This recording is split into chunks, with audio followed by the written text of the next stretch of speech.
Welcome to Flat Earth Debate Members Only Live. I'm your host, of course, Nathan Oakley, and if you're watching after the fact and you're new to the channel, then be sure to subscribe if you'd like to take part in these members only live streams. Now, as is always the case on a Friday afternoon, my computer suffered a catastrophic failure right at the end of a recording that I was so elated to have had success throughout the week.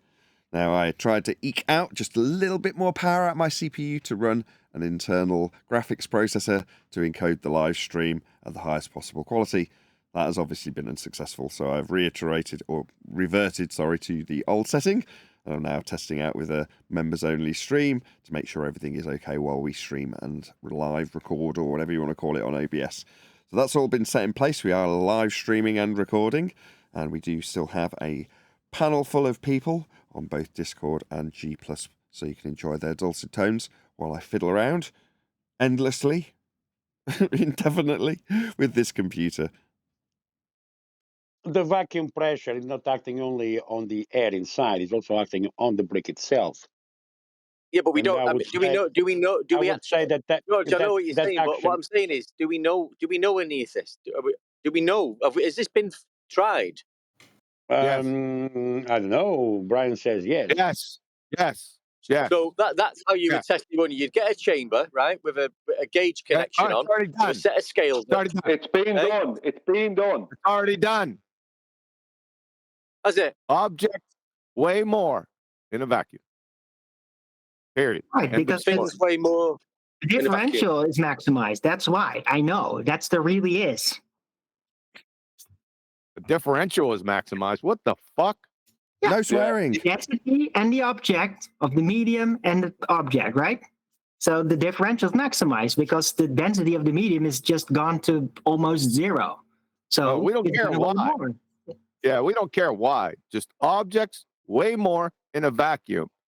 Now, jump back into the heliocentric. That's in reality. Now, jump to the heliocentric ball-tart spinning space monkey religion. They say air has weight. Yes, but they also say that you can't weigh it on a scale, though. No, I'm not done yet. If we're in the heliocentric ball-tart paradigm, and that being that, if we put an object in a vacuum chamber, then according to their paradigm, the object must weigh what? Less. Because the air is removed. Remember, it has weight. You follow. Does everyone got this? Yes, but it's not pushing on the scale, though. I don't really care. Not have weight then. Because it's less dense. It's the object on the scale is pushing against the less dense air. That's how they see it, not the other way around. Yeah, he's just not getting it. It's just couldn't be more simple. I'm getting it, and I'm responding in detail, and you're just rumpusing over me like you're just distorting your mic, please. Just back off if you're going to get louder. It's fine that you're getting exasperated. I don't mind that, but the distortion I don't like. Isn't this subject, Adam? Isn't this subject over? I went through it twice now. It's different. No, when you set the scale to 0 before you put the object on it, is there any weight on the scales? Are we talking the real world or in the ball mechanics? According to the ball paradigm, which we were working with, where gas go down, go boom boom, where the atmosphere has weight to it. When the scale, you press here before you're going to put the object to weigh on, is there any actual weight in their paradigm on the scales? No, because despite the air having weight, it's like fluid. It's not going to push on the scale. Just like if you put a scale in water, that entire body of water isn't going to push on that scale. See? No, yes, but that's in reality. No, that's in reality. No, let me finish. That's in reality. As you declared, that's what they say. Owen, please. It's the third time I've had to. Please. As you said at the start, gas go down, go boom boom. Yeah? So there is a downward vector to this random behavior. In addition, this is their claim. The atmosphere has weight. So on that scale is a downward overall bias being expressed by the atmosphere.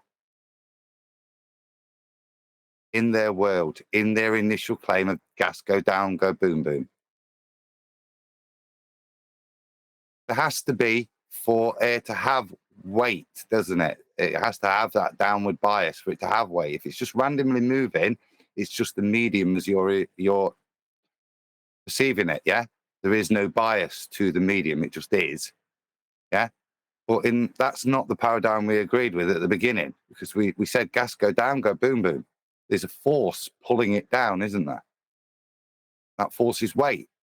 That's what our weight is when that imaginary force pulls me to the ground. They're still applied to those gas molecules. So would there be an overall net difference of the down vector in that medium if they're all being pulled down?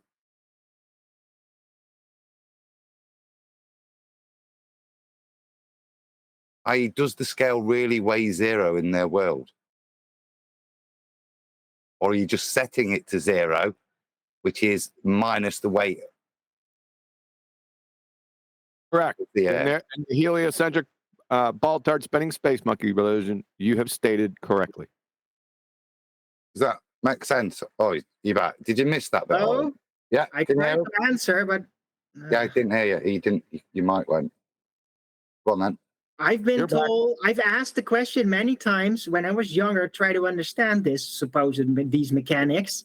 And all of my physics teachers all said to me, yeah, the air does have weight, but you can't weigh it on a scale without a container. Just like if you put a scale in water, it's not going to register the weight of the water because it's a fluid. That's what they told me. Yeah, it's an excuse. I realize that now.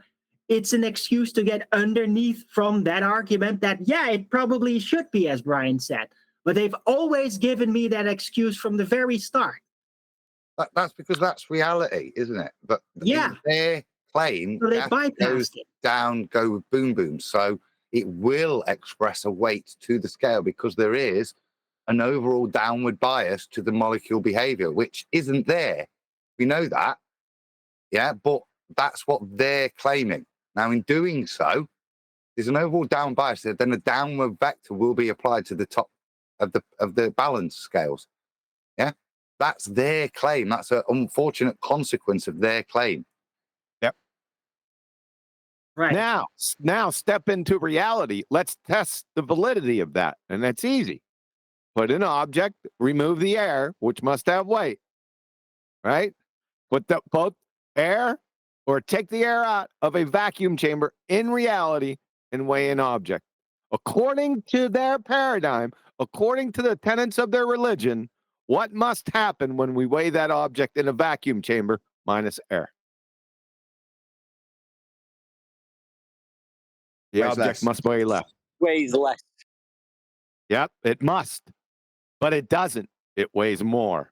Therefore, pummeling into the incoherent oblivion their nonsensical bullshittery. End of story. It's the end. We can all be friends. Okay, fair enough. But this conflicts strongly with everything that I've been taught by multiple physics teachers. No shit. They were wrong, I guess. No shit. Obviously they were wrong. We wouldn't be here if they were right. Yeah, well, they told me what I just told you then. It's like, yeah, theoretically it would have weight, but you can't weigh it on the scale. Look. But you can't do it if you separate it in a container and then you fill up the container with gas and it weighs more than if it was a vacuum. When you put the entire container on the scale, if you put the scale in the container, it doesn't register the fluid. This is what I've been taught, and it is that part is effectively the result. You know? Well, you can have the highest density of gas you want, and you'll never cause a submarine that has adequate internal pressure. You'll never cause a submarine to crush.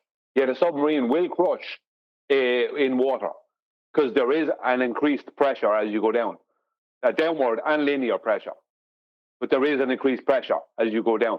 Whereas with gas, you can get all the pressure you want. You won't crush a submarine. The point is Arwen, is that there's no point in talking about water and gas and calling them fluids, which is how it seems you're trained to do it by your professors in school or whatever. Because water and gas are two different mediums or two different states of matter. They don't behave the same. They're trying to claim that gas behaves as water. That's what they're trying to claim. And you are reverting back to these people in school, like, who are obviously obvious numpties. Do you know what I mean? Who are telling you No, air they has were weight, actually but you not. can't weigh it. How the hell No. did they determine it has weight then? Well, they would also later explain to me a relative density, which is a completely different model. They had to do it in secret because they weren't even allowed to do that. But I Okay, was right. so Yeah, angry. okay. Sorry, everyone, stop a sec. Sorry So to maybe interrupt. Sorry not to interrupt. call them numpties. Hello. Thank Sorry to interrupt. It was something I was just thinking about in the shower this morning, which is, you know, when we get asked why would they lie? Well, Brian's exasperation kind of just made me think about something which I hadn't thought about before. When they ask you that question, right, we're currently arguing about how Arwen has been educated into the heliocentric nonsense that we then get questioned in a way that's thrown outwards to some ethereal power that should not be about why we are being lied to, when in reality, when we get asked that question, we should reference this conversation, if you will, and go, well, you have to ask the teacher that, the person that lied to you. Now, you can speculate about them kicking the can down the road, but this is what it boils down to. Well, I understand it, like the guy yesterday. I understand it to be a sphere. That's how I was taught. It is. Okay? Why would they lie? Go and ask your teacher. I don't know why your teacher lied to you. Now, you're saying it's a lie when you ask me why they lied. Who are they? In this case, the teacher. So it puts the onus back on the opponent when they ask you why would they lie, for them to be pointing the finger at their teacher, as it should be. It suddenly cemented in my mind as you two were arguing about this, where the finger of blame needs to be pointed. And by who? Because for us to point the finger of blame at the teacher, well, that's utterly unreasonable. But for the person asking the question, well, why would they lie? Well, you asking that question are now inferring that the information and its source, in this case a teacher, is a lie from your teacher. You may make that inference if you choose to. I wouldn't be so bold. But you can go and ask them if you want to. So it's just useful. This has become fruitful in a way I didn't expect. Just wanted to drop that in there. That's good. No, you make a good point. Please, it's good in general, but I want to emphasize that that teacher actually wasn't a liar, and he was one of the first people that tried to explain to me, like, even the idea of a model, because this was a curriculum, and he literally disagreed with it, but he couldn't do that publicly. He explained to me the density, like that it was all density. He explained to me that, like, in 1992, okay, he's one of the first people that even taught me any of this mechanics, and he did it in secret outside of the class.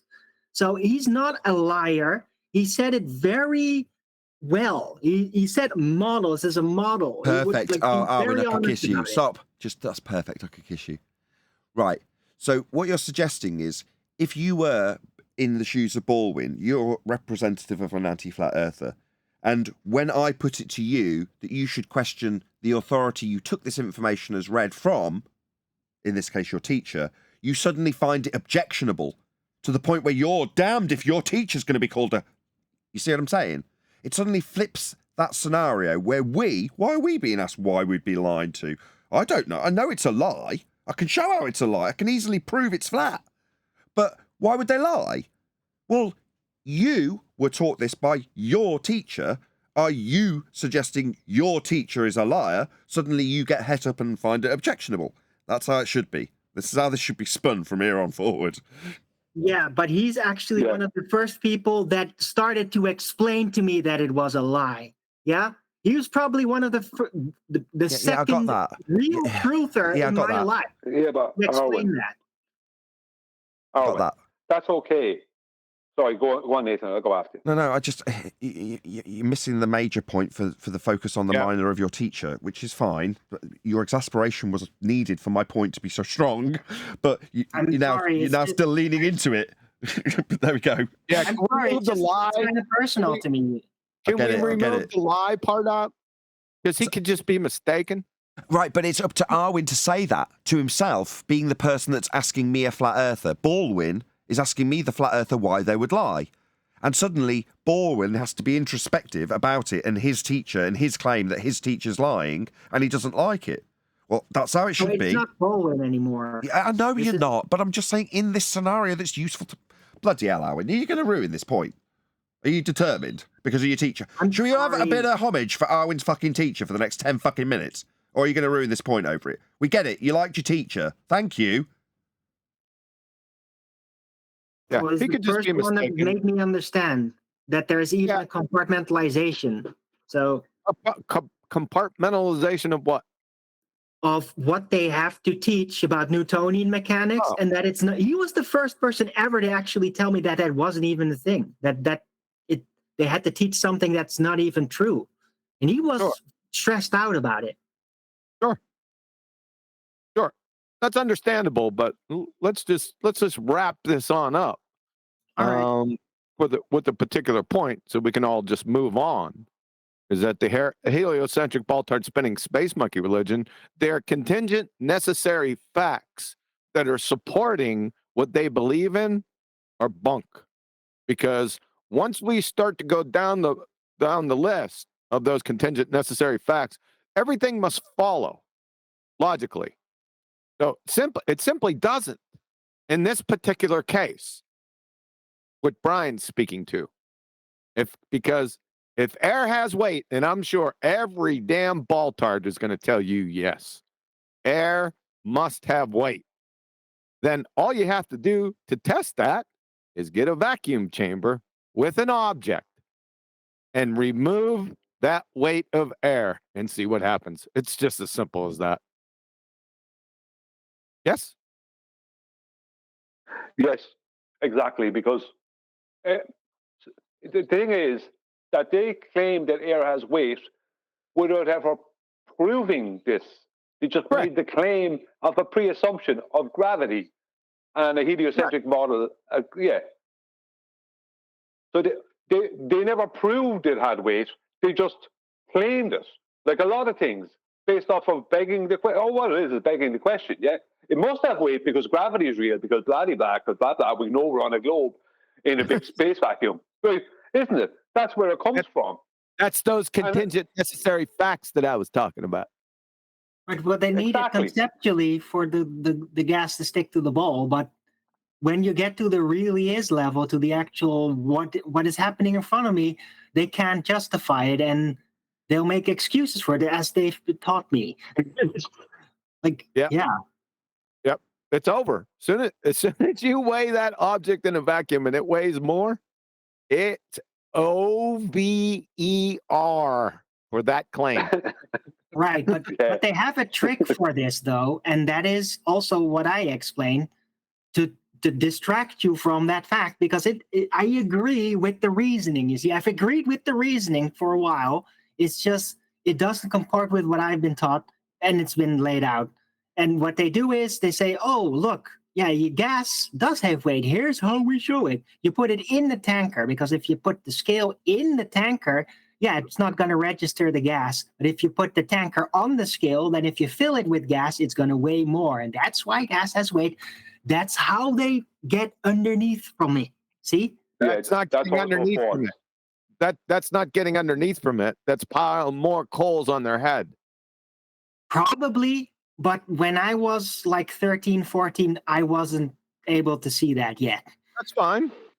You're fine. But the end of the point, we can just end it. We don't need to discuss it any further. It's over.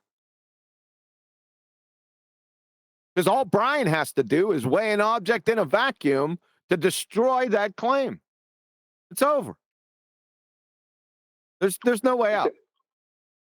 Yeah, exactly. That's the beauty of it, because they need that air to have weight for their whole paradigm, including their globe, to exist. And when you show with a vacuum weight that air doesn't have weight, that objects don't weigh less, objects weigh more, it means air only has buoyancy, right? Or can only have a buoyant effect on an object. That's the end of all of heliocentrism. It completely ends it there, which is why Danny Faulkner felt the need to try and lie using Pascal's principle when we did the presentation on it. First thing he did is try to lie, because he knows there's no way out. I don't know. Do you think he actually knows? Yeah, he knows. All right. He knows, because anyone who start trying to use Pascal's principle, like, people have gotten it wrong when it comes to Pascal's principle when it comes to gases. Yes, it does apply to gases, but only when they've been liquefied will it apply to gases. So it's a conceptual thing. Do you know what I mean? It doesn't apply to gases when they're actually gases. It does apply to gases only when they change state to a liquid. Yeah, it's stupid, isn't it? But that's the thing about it. And online, you will see. I've seen our references where they said, yes, Pascal's principle does apply to gases, but they're not talking about gases. They're talking about liquid oxygen, not oxygen. Right. I mean, when we deal with reality, like, we don't deal with liquid oxygen, do we? I mean, outside of water vapor becoming a liquid, and there isn't, how many other gases do you see? There's not a whole lot of other gases in nature that you see liquefy. Yeah, they call it liquid gas. It's lovely. Yeah, that was Rumpus's thing. Are you saying that's what Danny tried to pull with me in 2016 with a hydrostatic equilibrium? Yeah, without putting in the liquid part, probably. Yeah. Oh, I destroyed him. I was just waiting for him to say, well, not back then, because he just brought it up, and I can remember asking him, what does hydro mean? And then, what does static mean? Exactly. Yeah. Too funny. You guys are ace, man. But So I guess we are all on the same page. So now we can get to Flat Earther's question. Yes, finally. Just before Arthur goes, even Sabine please go ahead. Hosselfelder. Go ahead, Brian. Just 1 second. I just want to add this part before you go, Arthur. I'll be quick. Even Sabine Hosselfelder, in a recent enough video in the past few months, has corrected herself on that point. But she said in the previous video that the air pressure gradient is created by a force of gravity, and she said, no, I was wrong on that. I was corrected on that. Just because we have a gradient of gravity doesn't mean that one causes the other. It doesn't. She said, I was wrong. So she's correcting herself. So someone in the background must have corrected her. Yep. Anyway, thanks, Arthur. Go ahead, Arthur. So we are all on the same page that air does not have weight, right? Correct. Now, that makes me, if that is the case, then I will have to choose my words carefully, because we do say that carbon, it is not, you tell me whether it is right to say or not, that carbon dioxide is a heavier gas than oxygen, because if the concept of weight. That's wrong. It's more dense. You got a problem. Okay, so the better terminology would be that carbon dioxide is a denser gas than oxygen? No. It's a No. larger molecule. Yep. I'm sorry, Adam, come again, please. It's a larger molecule.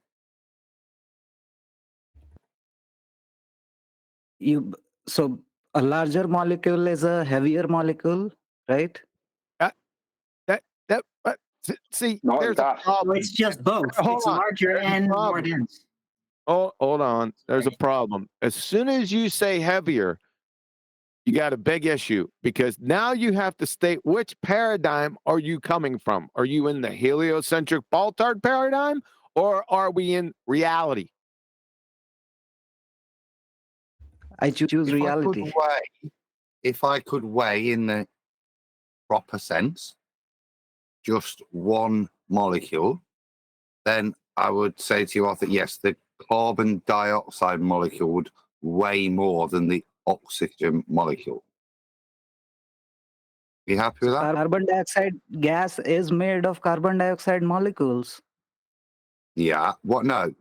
Yeah. Individual carbon dioxide molecules, all acting as a gas, freely moving,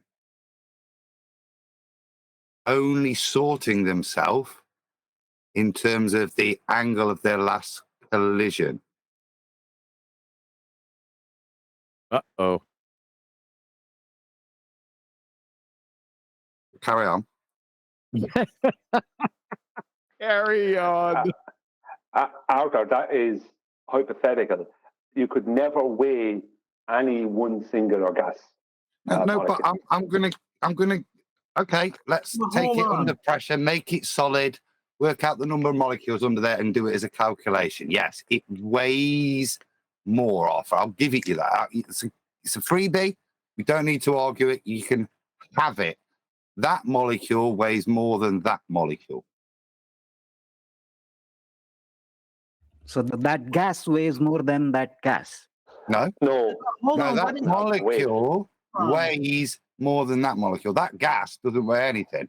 But I think you saying weighs, Adam, is not helping anything because you're then going. No, it's very specific, Brian. Weighs. That molecule weighs more. I'm giving it M. Yeah, you can have that if you want to have that convention for that particular thing, that molecule. And we're going to pretend we can put one molecule on the scale, yeah, really, really cold where we're doing this. So it's in a liquid phase. We put one on, put one of the other ones on. Yeah, the carbon dioxide one will weigh more than the oxygen molecule, given that we've just weighed them. Now, we can only weigh them. We're going to turn them into liquids or solids, aren't we? But we've got one of them. And we've weighed it, and that one weighs more. Obviously, it does, because one molecule's got 2 oxygen atoms, and one molecule's got 2 oxygen atoms and a carbon. If you turn them into liquid. No. Arthur's making his point. He's not made his point yet. So yeah, let Arthur go. I've conceded that if we're going to want to describe it in terms of weight, that one's weighs more than the other. If we can weigh it, but now we're going back to we've got these, I assume this admixture of gases now. We're going to mix them together, are we, Arthur? Or what's the next stage? Now, if one molecule, you agreed that one molecule of carbon dioxide is heavier than one molecule of oxygen.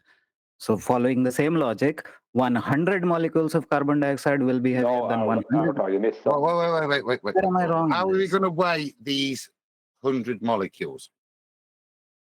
We're going to keep them in the liquid or solid phase to weigh them, aren't we? Because we recognize when we're dealing with a gas, we can't weigh. That gas doesn't have a weight, does it? It's we can have with one molecule in this little thought experiment, yeah? Or we could take 1 mole of carbon dioxide solid, yeah, and weigh it while it's cold.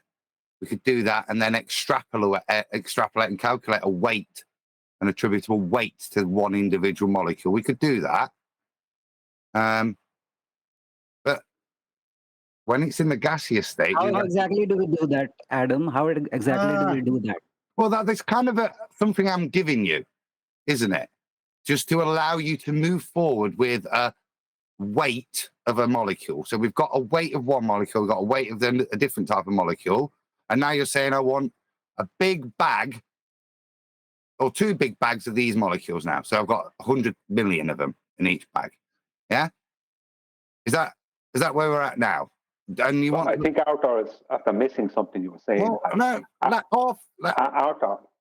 I just want to see if Arthur, before we go into confusion, I just want to make sure that Arthur understands.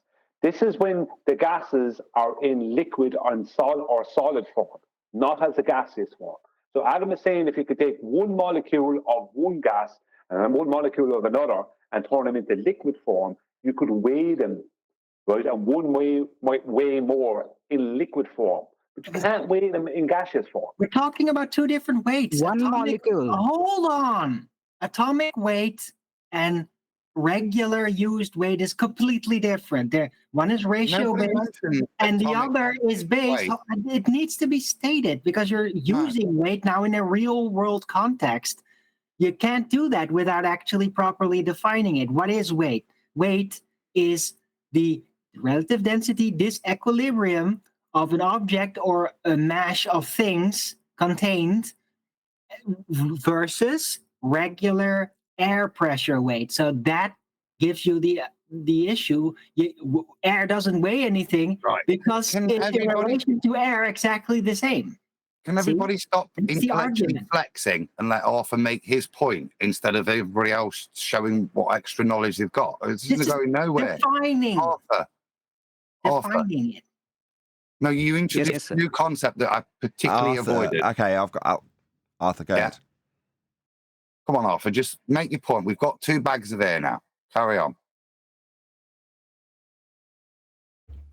So while measuring one molecule, we do not need to take into account whether it is gaseous or liquid, because we are talking about one molecule. Now, whichever way they, or the scientists, whoever measures the weight of these atoms and molecules, I don't know what method they use, but they can come up with the actual weight measurements of neutrons, protons, and electrons, right? And express the molecular weight of atoms and molecules in those terms. So similarly, if we are giving some atomic weight to any other compound or element which is solid, when we do the same to a gas, why does it not apply? Because we are using that same concept of molecular weight, and hence carbon dioxide, equal number of molecules of carbon dioxide are going to be heavier than equal number of molecules of oxygen gas, which we observe in the, what was that postulate? Some chemists Right. So Avogadro's postulate, your only point here is the speed at which they're going to travel. Okay, but if I mix my 2 bags, and the carbon dioxide molecules are traveling at speed A, and the oxygen molecules are traveling at speed B, but the only determinant of where they're going to go is the angle of their last collision, why would they separate based on their speed? Some are going to go up, some are going to go down. Just as many oxygen molecules will go up, and just as many will go down. It's a random collision. Same with the carbon dioxide. They're going a little bit slower, but they're going to have just as many different directional collisions as everything else. So I've got a bag of 2 different things, all going in different directions, some going faster than others. When would they become unrandom?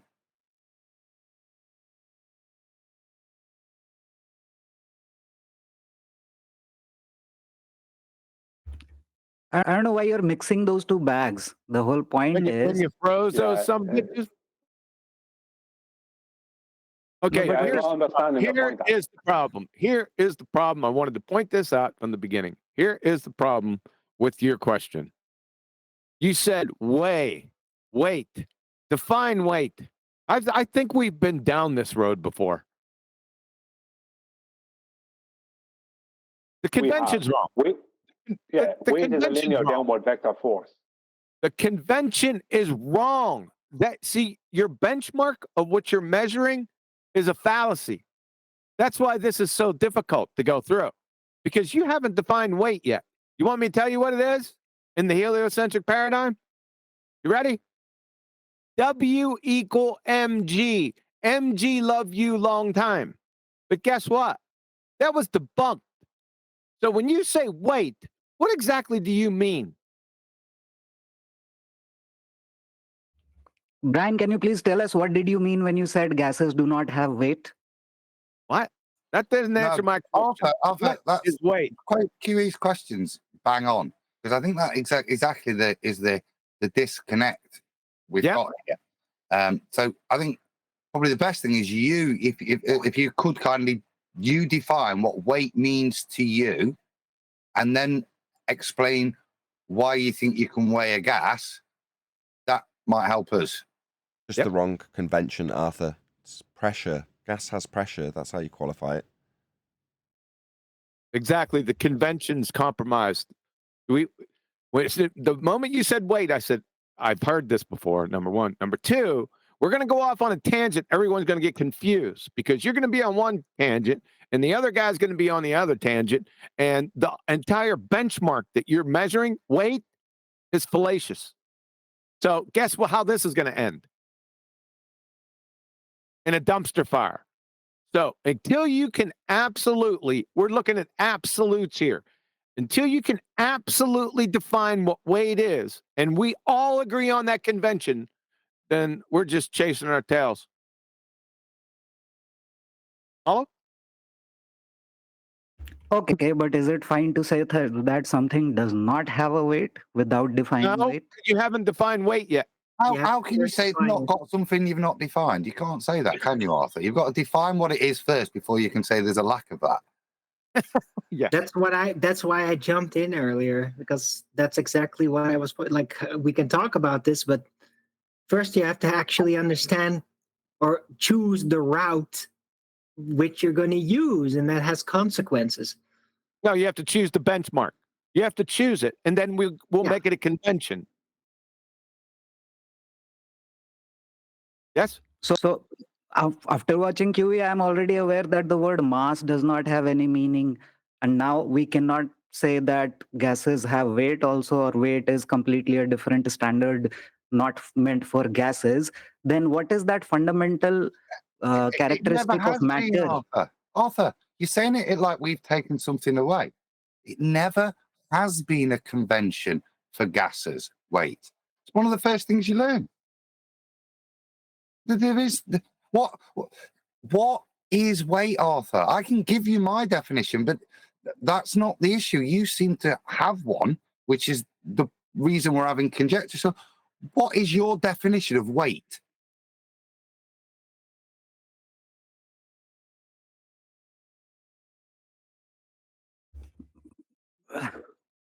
The same definition we use for liquids and gases, measure of heaviness.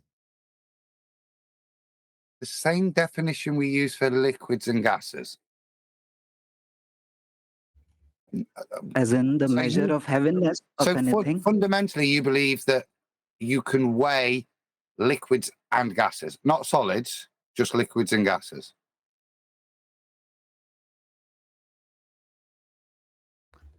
That is what I understood when Brian says something like, we do not weigh gases. Okay. Is it not understood that? What is weight?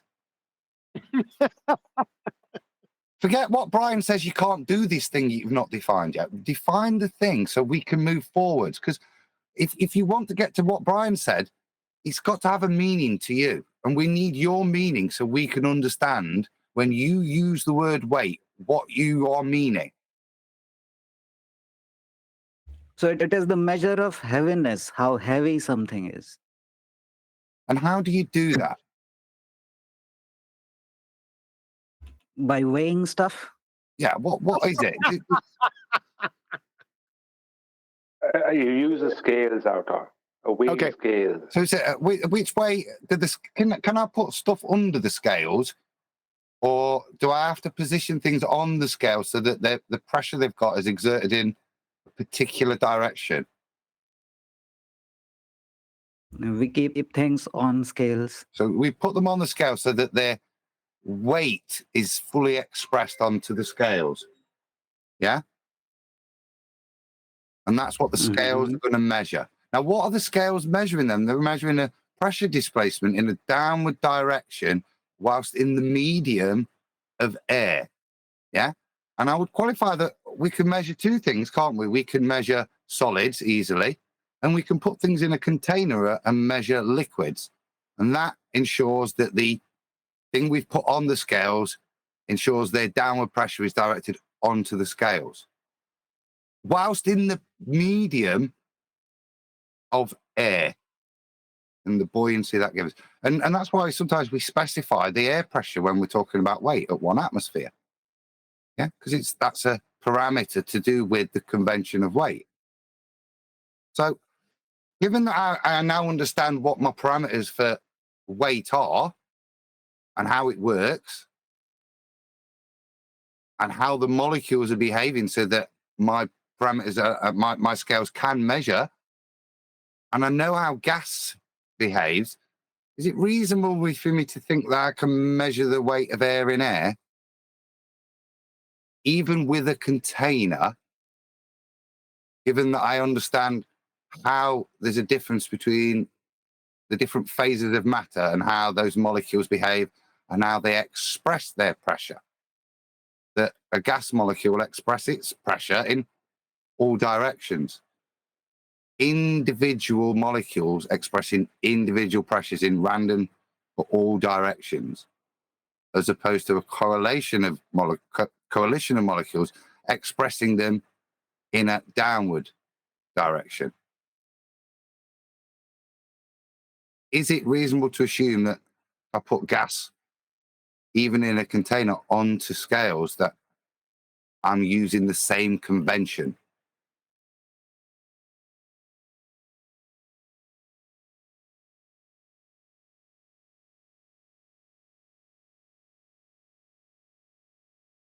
No. Well, Arthur, is that reasonable? Is it the same convention?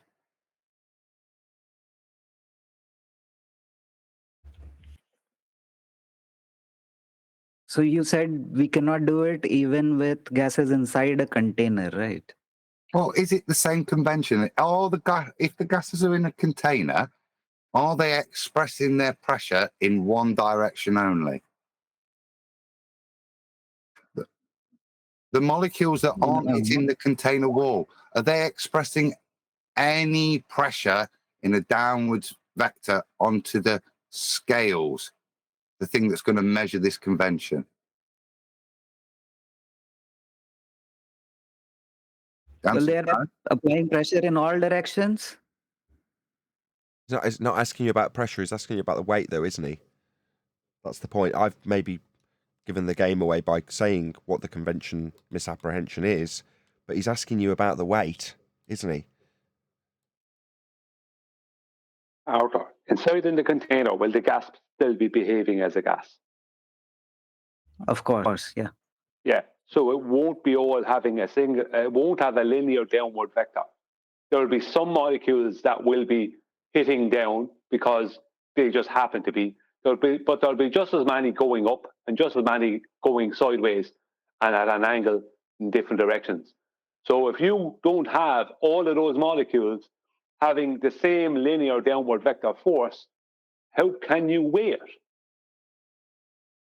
What's happening with a hold container... on, Brian, hold on. Just get an affirmation from him. Has he digested that?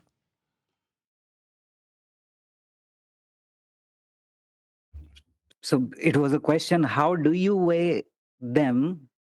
But from what I know, what I know, when you put different gases and then you put the containers on a weighing scale, you do register different weights depending on the molecular weights of those I explained atoms. this to you before.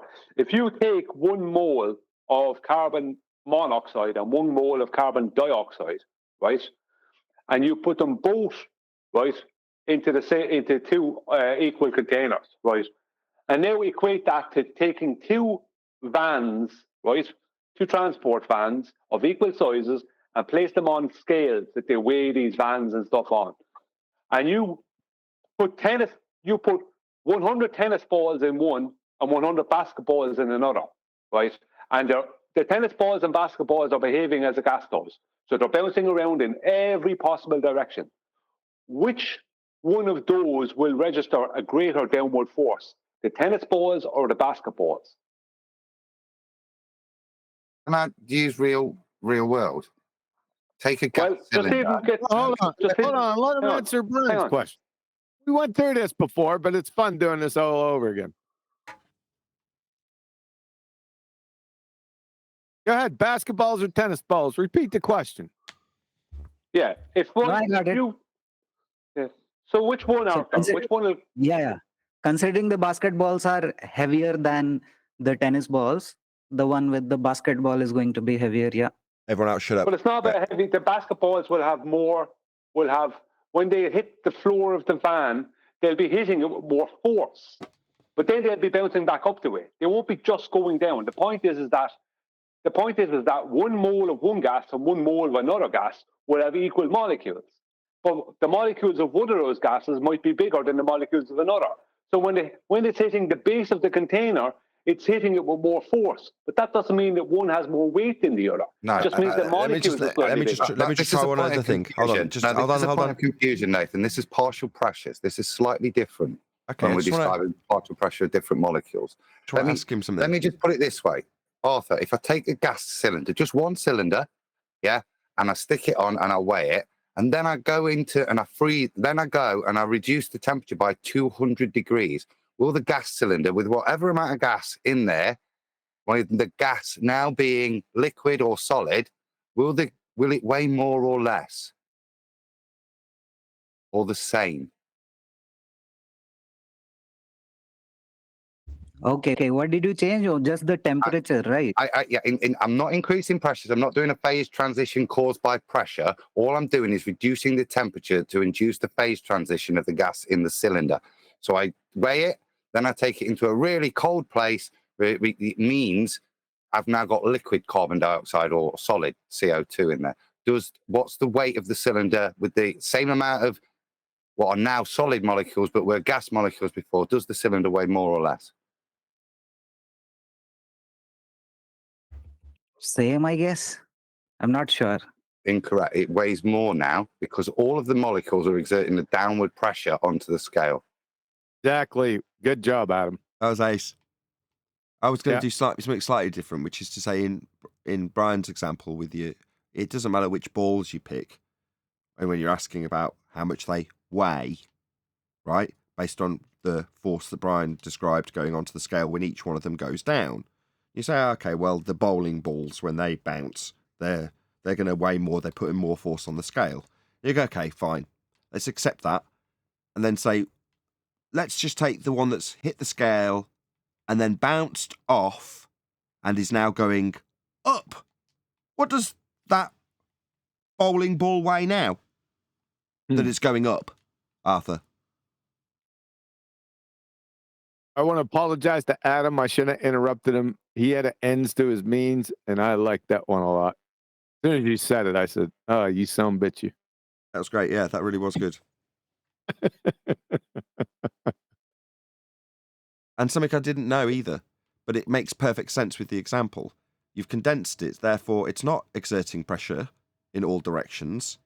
It's exerting more downward than it was upward, therefore inducing a higher reading on the scale. Makes perfect sense logically and obviously in practice. But it demonstrates admirably that with a gas, you might be able to get a weight on the scale when you approximate how much gas there might be in there based on a scale, but it's crude and the wrong convention. Doesn't mean it doesn't get used by shopkeepers when they're selling you a helium container. Sure. Yes. Yes, because you're dealing with conventions here. That's what I tried to stress in the beginning. That's the point. Right? However, if inside that convention you say this something has weight and you're dealing with that convention, there's going to be a train wreck coming on you because the convention everyone's jumping back and forth between conventions and reality, absolute reality. That's where the confusion comes in. That's where everything gets mucked up. Do you follow me, Sunshine? Yeah. Yes, I do. And that's the reason I asked this question in the very beginning. What terminologies I should be using? Is saying carbon dioxide is a denser gas than oxygen the correct terminology, or we should be saying something completely different from these that's terms? even nonsensical too. Is something denser, and I'll let Adam go because this is one of his favorite topics. Whenever I hear that, it sounds so nonsensical. Is CO2 denser than O2? It's a malformed question. Adam, can you deal with this? I would say yes. No. Well, if you have the same amount of them if you have the same amount of molecules in the same size container, then it will be more dense because they're bigger. There'll be slightly more pressure.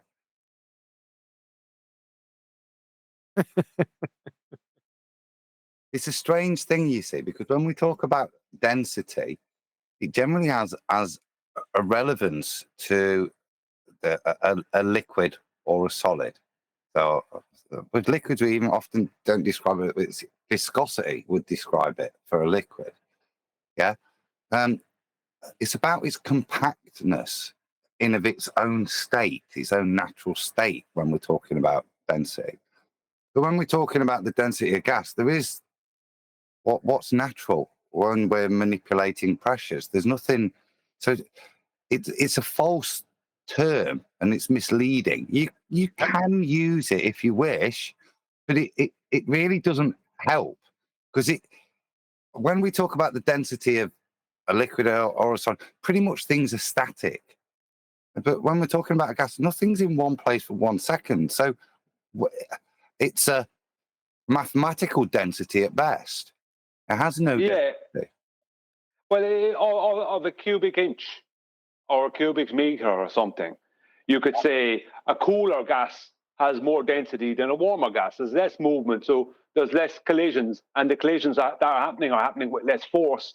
So the gas is more likely to contract. No. Whereas if you've got a cubic, if you've got the same amount, take away a warmer gas, there's more movement going on, right? So it's expanding. Right, but have I got more molecules? No, but you have per meter cubed. But I've got more pressure. So are you just per meter cubed?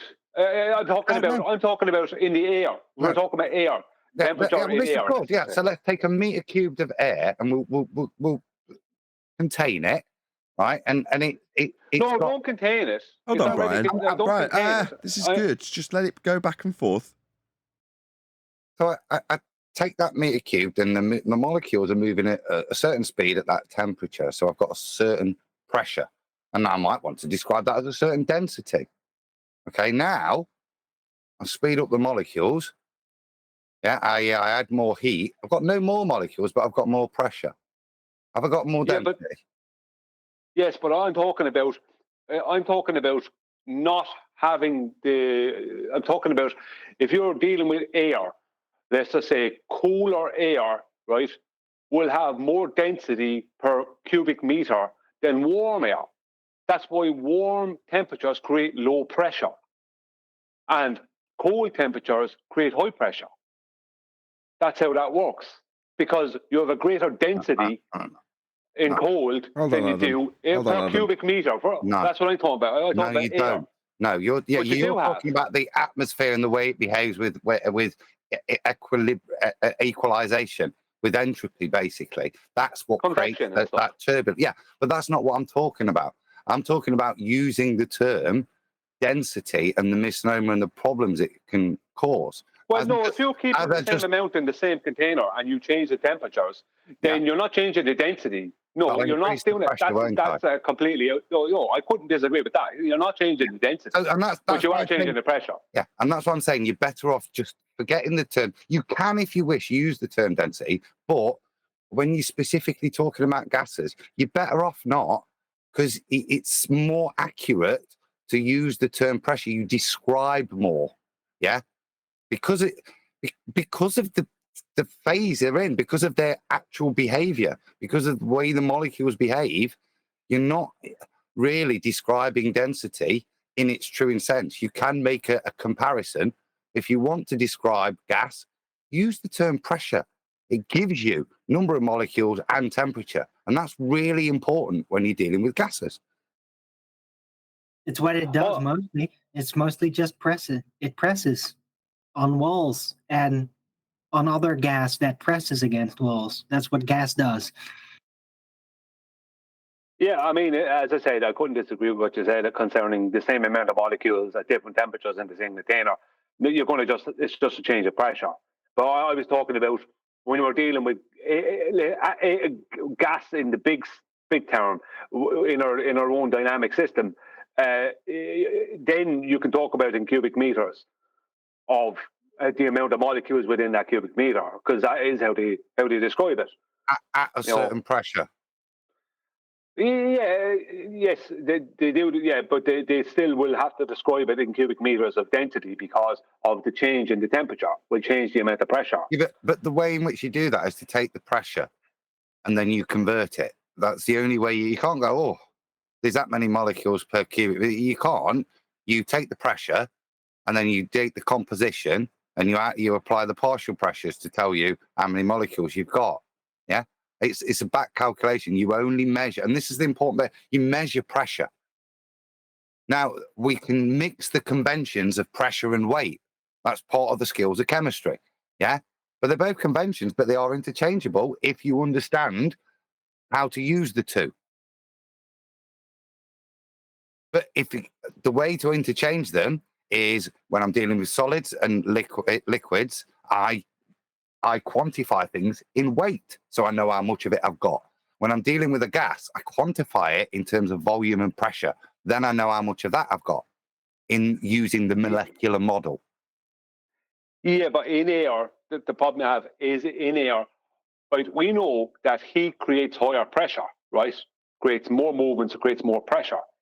But when we're dealing with our own natural world, that heat, what that does is it creates a point of low pressure because the gas expands. It moves around more, so more movement. So there's more collisions and at greater force. So it's expanding. So what happens is they end up with what they describe as a low pressure zone that then must be, high pressure goes to low, you have cooler gases that want to fill that spot because, and they're like it's an interchange thing with convection where the warmer gases are moving up and the cooler gases are descending. And it's like a constant conveyor belt. But the whole point is that cooler gases create high pressure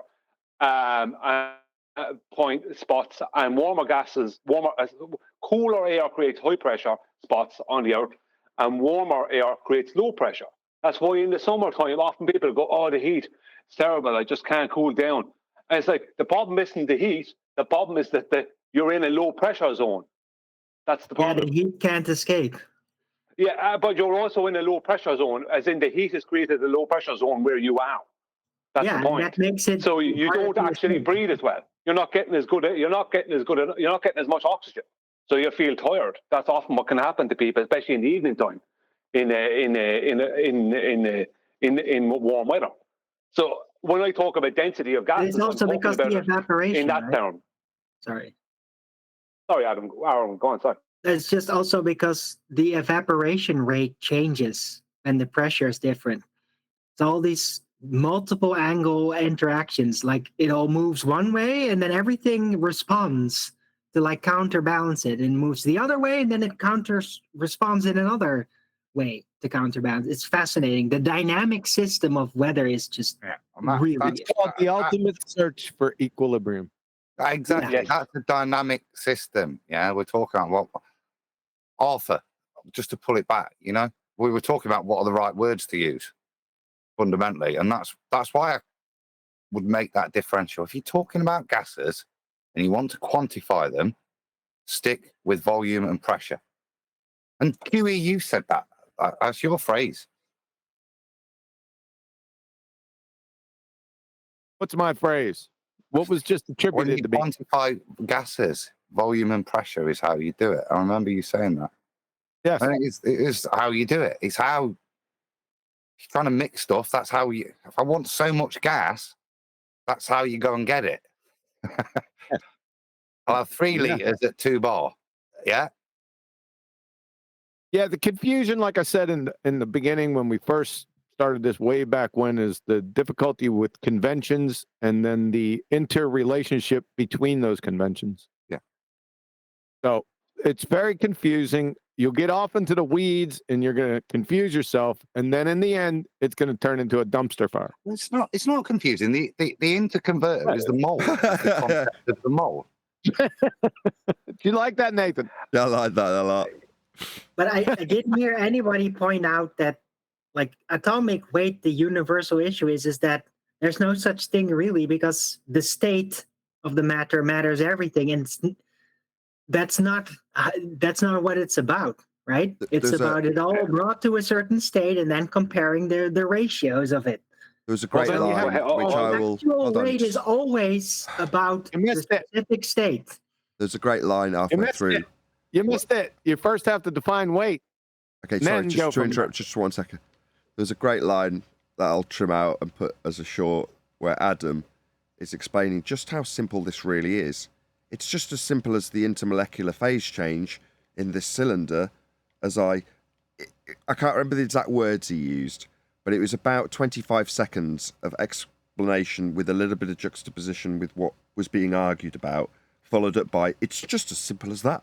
Now, we meant it with the absolute sincerity that it deserved because it made perfect sense to him.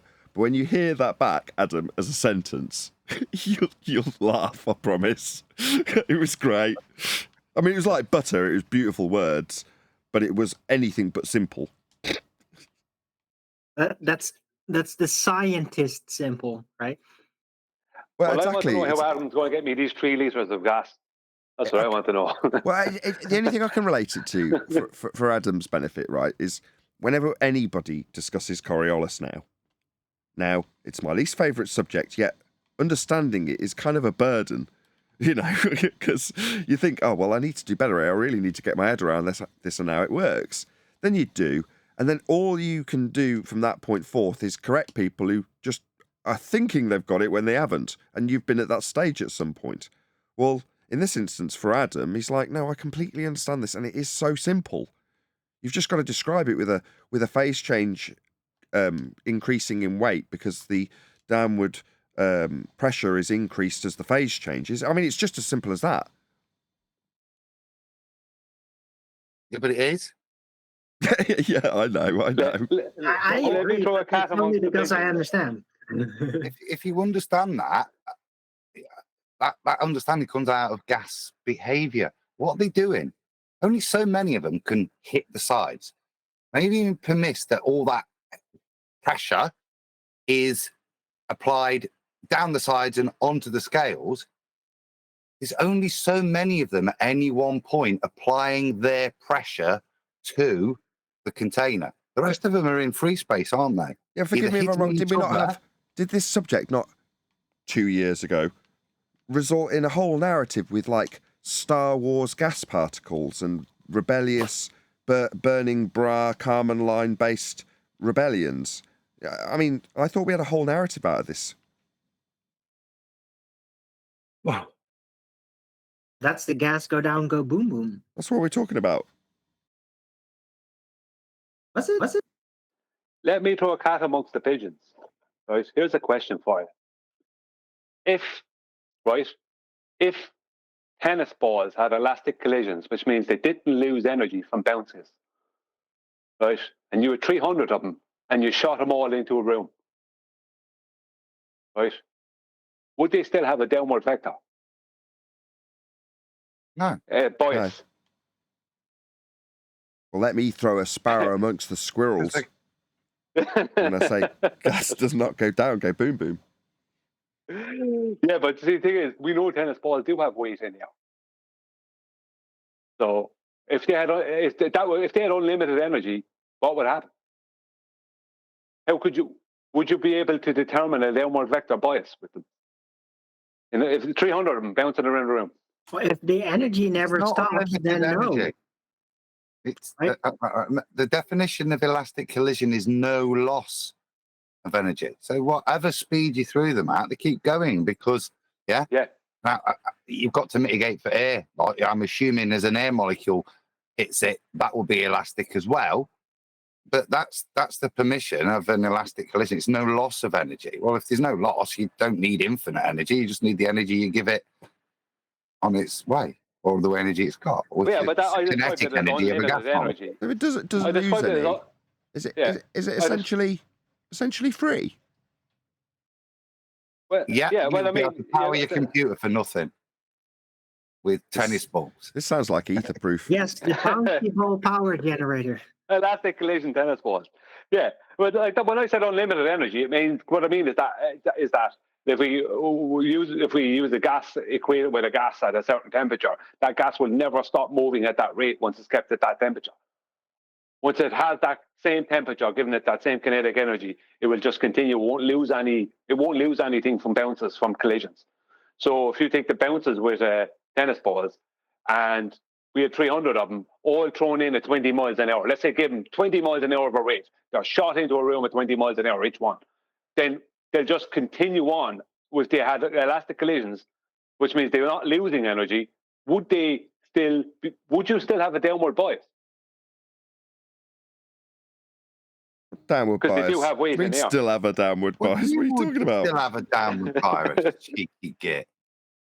Still, there wasn't ever one to begin with. Tennis balls in air. I said in air. I said tennis balls have weight in air. I said that.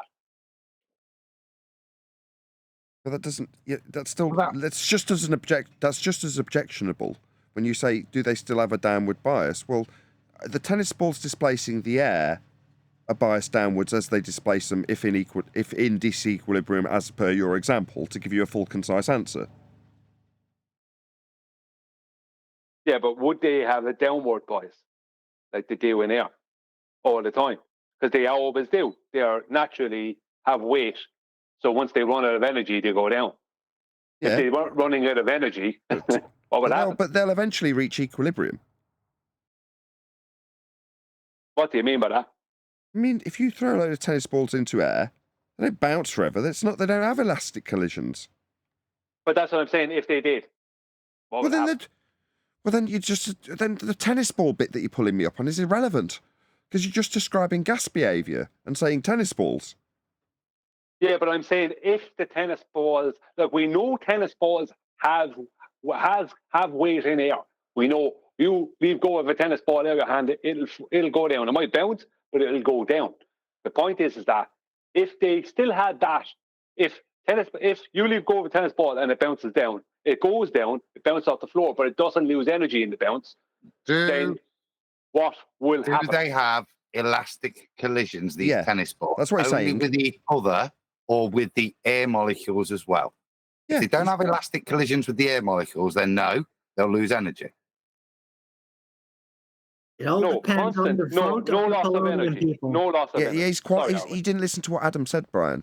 He's saying, notwithstanding that they do not lose momentum because of the collision with the air itself, ergo entirely elastic, ergo the tennis balls are as one, identical to, the same experience of elastic collisions is true of not only the air, but the tennis balls that are basically also air, just massive. And you're saying, given that circumstance, what will happen to the balls? Well, they'll just behave like the air. They'll bounce around in all directions indefinitely with no bias whatsoever. So again, it makes it just as egregious when you were like, do they still have a downward bias? They never did if they've got elastic. That was my original objection.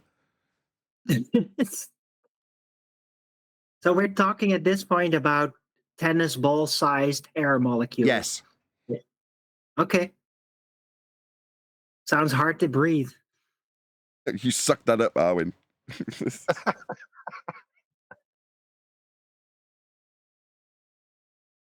Right, well, I'm going to throw a chaffinch amongst the snails with this one. Sorry, go on, Brian. I'm just saying, I don't know. I don't know if they, like, how far up would they expand? That's the thing, you see. Do they make any impact on anything? Would the fact that they have weight, would it have a restrictive factor on? How far up would they expand? Like, would they expand up miles and miles like gas? Right. You really put a falcon amongst the rabbits with that one. Maybe you could put it into those gas emulators, right? And instead of just only pixel for a gas molecule, you put giant tennis ball size of those things and see what happens. They'll probably eventually start escaping, right? Depends how thick the bars are, I guess.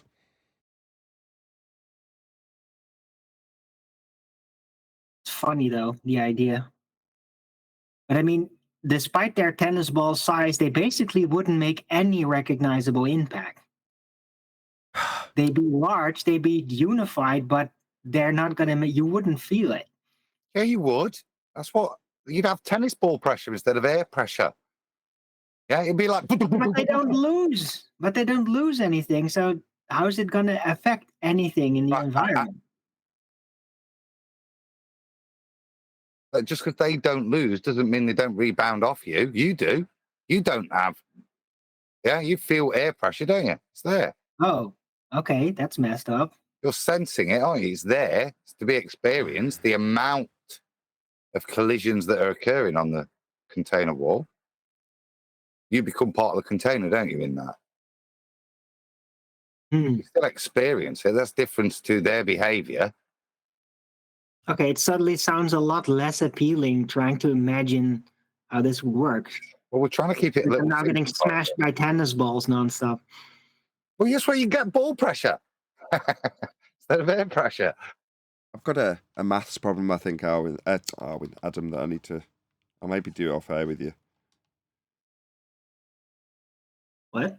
Got a maths problem. So this live stream for members that we're currently doing is only being done, ruining my weekend yet again, because the computer crashed at the end of 3 hours of live streaming and recording. Well, I know why it crashed. It's crashed because I need 10 more watts to run the iGPU to encode the live stream. It just won't give it me. I feel like Scotty in Star Trek. Anyway, I just can't get the power, right? And if I just give it more power, it'll just overheat. It's on the verge of it again because I've asked it to do more. So I've turned up the voltage because it crashed through instability, lack of voltage. So turning up the voltage means more heat. So to counteract that, I've turned down the power, and that now induces a problem that the iGPU doesn't have enough power, so it's dropping frames left and right. I've dropped 6,126 frames in this live stream, 2.4% of the stream. Now I know why it's dropping frames. I haven't got enough power to power the iGPU. So I've got a balancing problem that's mathematical in nature, and I don't really know what to do. The other alternative is to trust that OBS have just fixed the AV1 encoder problem. The reason the stream was crashing and the reason I've now got this dilemma with heat and voltages is because the graphics card has got an encoder, an AV1 encoder, but for whatever reason, that falls over if you lose internet for a second or two, and it doesn't recover, which means I lose the live stream, which means it's not reliable enough to run the live stream. Hence, I've turned on a different component that wasn't being used when it was nice and cool and balanced. But now I'm unbalanced again. It's going to take me a bloody weekend to figure out how to get the balance right. Anyway, I just wanted to get it off my chest. And I lied and said it was a maths problem so Adam would listen. Well, I was listening. I wondered where you were. I thought you dropped it and came back. Is that what happened? It crashed? Yeah, I wanted to turn on the iGPU to encode live stream separately from the encoder in the graphics card. So to do that, I need 10 more watts. And I don't have it. I was already at 140 and it was perfect and everything was cool and nice. And that was good. It could hit that peak fine. But now it consistently wants a little bit more than 140 watts and I just simply can't give it. So I've tried to get more by turning the voltage down. So less voltage means more efficiency, so you're effectively getting a bit more power out of a little bit less voltage. Well, it crashed. And there's me being all smug. Yeah, I've squeezed enough power out of it to get this iGPU to work like I couldn't 14 months ago. Well, no, I can't. Back to the same bloody problem I had 14 months ago. I just can't squeeze enough power to run a graphics card in the CPU chip. I just haven't got enough power. Or I haven't got enough cooling capacity to give it that much power, to be more accurate. So I don't know what the hell I'm going to do. I think my only option at this point, I think, is to try and trust that OBS have fixed that AV1 encoder problem and it won't just not recover. But then I'm back into next week potentially having frigging live streams fall over again if it hasn't been rectified in OBS. Oh, I don't know what to do. Buy a fan. Buy what? Mac? Buy a fan. I've got 6 of them in there. They're all running. You need at least 16 fans for your my passive PC. computer. Yeah. Most people run about 3 fans. You know what I mean? Well, because yours is passive, you need 16. Because it's passive, I need 16 fans. You're right. Should have took that gold radiator when I offered it you. You're right. I should have taken that gold piece of crap. That would probably only do about 80 watts. Yeah. Nathan, do you think going full water cooled for the that'd have been what I built originally. that would be like $300. I mean, but yeah, I said to the audience, whoever's asking, yes. I said to the audience, if I had one more issue, that's what I'd do. I'd dump 500 quid into water cooled PC, instead of this passive box that has caused me non-stop problems. That's what I said I'd do. Now I've got a dilemma. Do I, A, spend all weekend trying to find that extra 10 watts from somewhere, or do I spend all weekend turning back on the AV1 encoder for live streaming, testing live streaming all weekend for it to work perfectly and then fail on Monday? I mean, I don't know what to do. Do I dump 500 quid that I don't have into a water-cooled case? I don't know what to do. Just do it all of it at the same time. Thanks, Arwin. What's that? Oh, my eldest daughter's got an opinion on this. Go ahead, Eleanor.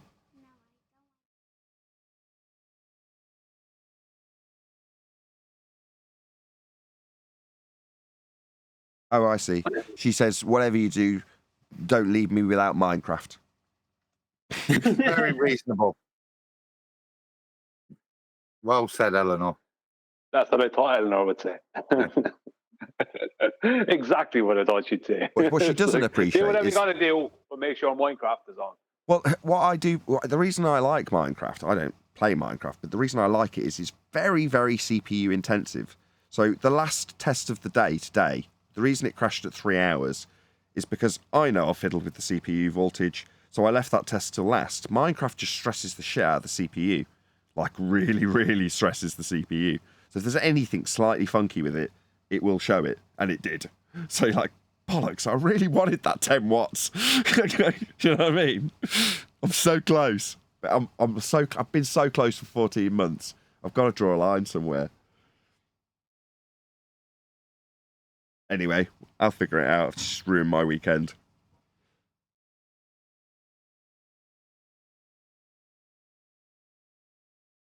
Yeah, best of luck. Best of luck.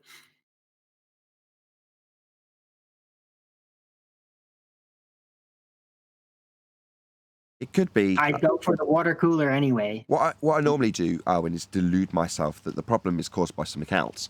So I'm dropping frames. I know it's because of the iGPU being underpowered. But I'm going to blame the internet router. And I'm going to turn it off for an hour and let it reset the IP. And I'm going to say that that's going to fix it. That's what I normally do, delude myself. Because I can't figure out where to get 10 watts from.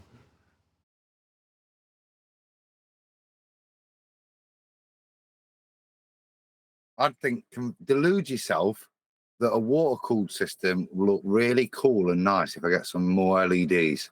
And that would be the best thing. Just convince yourself that. Convince myself to change the case. Yeah, then you'll turn it up and it'll work crisp and it'll stay cool. What you're saying is, hold on, have you just reified it into having feelings? That is to say, if I say, yeah, I've resigned myself to the fact I've got to change this case for something else and water-cooled stuff. No, not resigned yourself. Convince yourself that actually the best idea all along was to have water cooling. It's the best. It's the new hotness, and it'll look really nice. Why? Because then I'll do it. Well, then, yeah, then you'll do it. And then, actually, the outcome is the computer will be stable. We have to have as much voltage as you want, because you can turn it up and it'll cool really efficiently, and the shit won't crash. And all you've got to do is convince yourself that water cooling is really cool. It's the dog's bollocks of the top end. It's the new hotness. Yes. Yeah. Okay. You need new LED. You need more LEDs. You're never going to sound me that way. Yeah, I don't care. The LEDs is not appealing in the slightest, and that won't be the case either way. If it was water cooling. But I'm missing Adam's point. I know, but it'd be zero LEDs. Integral to the point. I know what his point is. I have another point. If you really secretly want more tinkering, you can always buy a new prototype water cooling that's not been that tested yet. You might even get a little discount. Then you can be another year busy with issues with that. How about that? Does that sound appealing? I think you're right, Adam. I need to convince myself that I need to change the case, because fiddling and tweaking, it's an endless process that never seems to get to an end, doesn't it? So change the case, and on the case, put a GTI badge so it looks even cooler. Yeah. Endless processes usually end with no end. I got to run, folks. I'll see you guys tomorrow. Nathan on Ballbusters. We good for tomorrow? See you later, Kiwi. We good for tomorrow with ball busters? I hope so. Hope. Yes. I don't deal in hope. Well, I'm going to be sat in this seat for the next 16 hours, so hopefully that will go well. Okay. All right. Well, we'll see you tomorrow, ball busters, and Brian, and possibly Adam. But I got to roll, man. All right. Okay. Hey. See you later. Yeah, you too, Arwen. Yes. Woohoo. Later. See you later.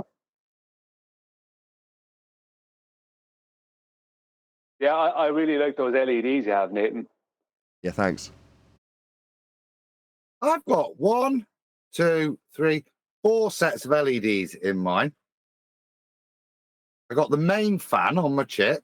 That's got a set of LEDs. So when that's going, it goes. Then I've got another one on the side when that goes. See, that's just gone out now.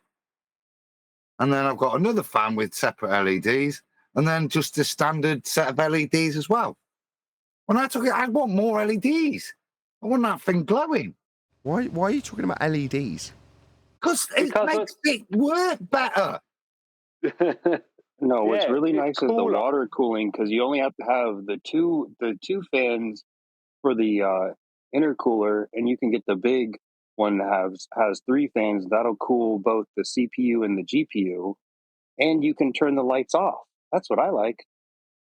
Why would you turn the lights off?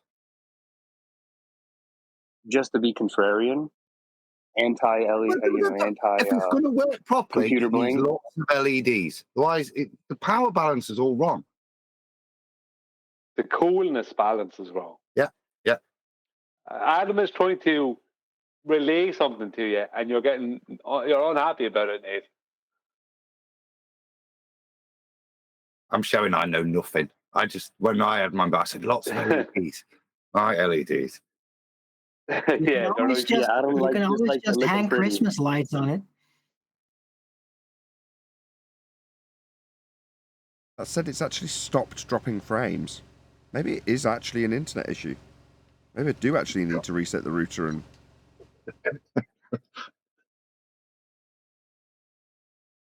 It ran the whole show. Yeah? No. Apart from that little crash when you started fiddling. Didn't start fiddling. Eleanor was just playing Minecraft. What I did was I asked Eleanor to come in and play Minecraft to stress the CPU. And the reason I asked her to do that was because I suspected it might not be stable, and it was not. But to do all that and play Minecraft on top, I know you want it to, but like I can't run all my stuff and efficiently use Photoshop, not Photoshop, but Premiere Pro. I can do Photoshop, but I can't do video editing. Yeah, I get that. It slows my PC. Okay. I appreciate that. Well, what you're suggesting is not being able to play Minecraft on stream. That shouldn't be an issue. Now, no, I mean there's a limitation to what the computer can do, and if that limitation is you can't play Minecraft whilst doing all the things that your PC does. No, you missed. No. The objective is not to play Minecraft. The objective is to test the stability of the CPU with Minecraft. Ergo, if Minecraft forces it to fail, it is unstable inherently. Therefore, once it's stable, do I care about whether or not Minecraft can play on the stream or not? No. No, I'm not meaning that. You're using that as a load, a big load. I understand that. But what I'm saying is you've put a big load on running the show, and now you've put another big load on and gone, oh, it's crashed. Well, there will come a point, surely, where there is a load that will always make it crash. No, absolutely not. Right. What you're suggesting is computers are always inherently unstable. No, that's wrong. No, not unstable. There's only so much they can practically do. Yeah, no, there is no limit. No. Let me just explain what would happen. So let's say I load up 15 instances of Minecraft. All that happens is the CPU has got more work to do. If you're sat at your desk and you're doing a task, and I come along with 50 more tasks for you to do, what do? Do you suddenly explode in fire? No, you do not. you slowly work your way through all the tasks until they're all done. And that is precisely what it should do. In other words, shit should slow down. The thing shouldn't fall on its arse. It should just slow down. That's all it should do. Become sluggish. And if you went, oh, well, what do you mean you're not happy that you're not getting 50 frames per second out of Minecraft? No, I don't care if Minecraft runs well. I'm not suggesting that it should run buttery smooth while I'm doing a live stream. That would be, oh, well, there's a limitation to what it can do. What will run well? If it can't do it, that just means it would run poorly, as opposed to crash. Now, I'm using it to induce that crash. Now, currently, as much as I've been moaning, literally the percentage of drop frames is going down. It was at 2.5%. It's now at 2%, which means it's actually stopped dropping frames, which tells me, actually, you're not crashing. Minecraft's been running for an hour. You are actually stable. Now, I haven't done all the other 3 hours of live streaming that preceded playing, but it doesn't matter. As far as I'm concerned, this is the most stressful thing it can do, and it's currently doing it. So as much as I was moaning, oh, I've got to do something about this, that's because in the back of my mind I'm expecting it to crash any second, and it has not. Now I've turned the voltage up a little bit. Now, don't get me wrong, it's hitting 90C, but it can hit 107, and when it was, and stable, with other components in it, it would sit at 107C stable, so I'm pretty sure it can sit at 90C stable. So maybe I'm being a bit too fussy about it getting a little bit hot, and I should just stop getting my panties in a twist, because currently it's frigging working. Nothing's wrong. I am streaming to 10 people. Yeah, and recording. Have you got the heating on in your house? No, it's getting hot by where I'm sitting at the moment, don't get me wrong, but on the other hand, like Adam does say, and this is where that's relevant, I won't typically have my daughter sitting next to me playing Minecraft while I'm doing a live stream. So it's not going to cook me when I'm having a debate. But ultimately, I want to know that it ain't going to crash if suddenly, like now, my youngest daughter comes in, presses 5 buttons on my panel and happens to load 3 pieces of software, and suddenly the bloody stream falls over because it's not stable. I'm being selfish, but I'm also with Eleanor. So this computer does need to work, because she needs to come home and be able to play Minecraft, but we want longer shows. So we don't want the show home to end so that Eleanor can play Minecraft. That was actually something I was going to say also. I was going to go on to that when I said it's a first world problem that people will be like, oh, well, it shouldn't need to play Minecraft while you're doing a stream. Well, in actuality, like now, you can hear Clover in the background, there is points where I'll be live streaming, like I am now, and I cannot just say, no, this is my space. It's a lounge.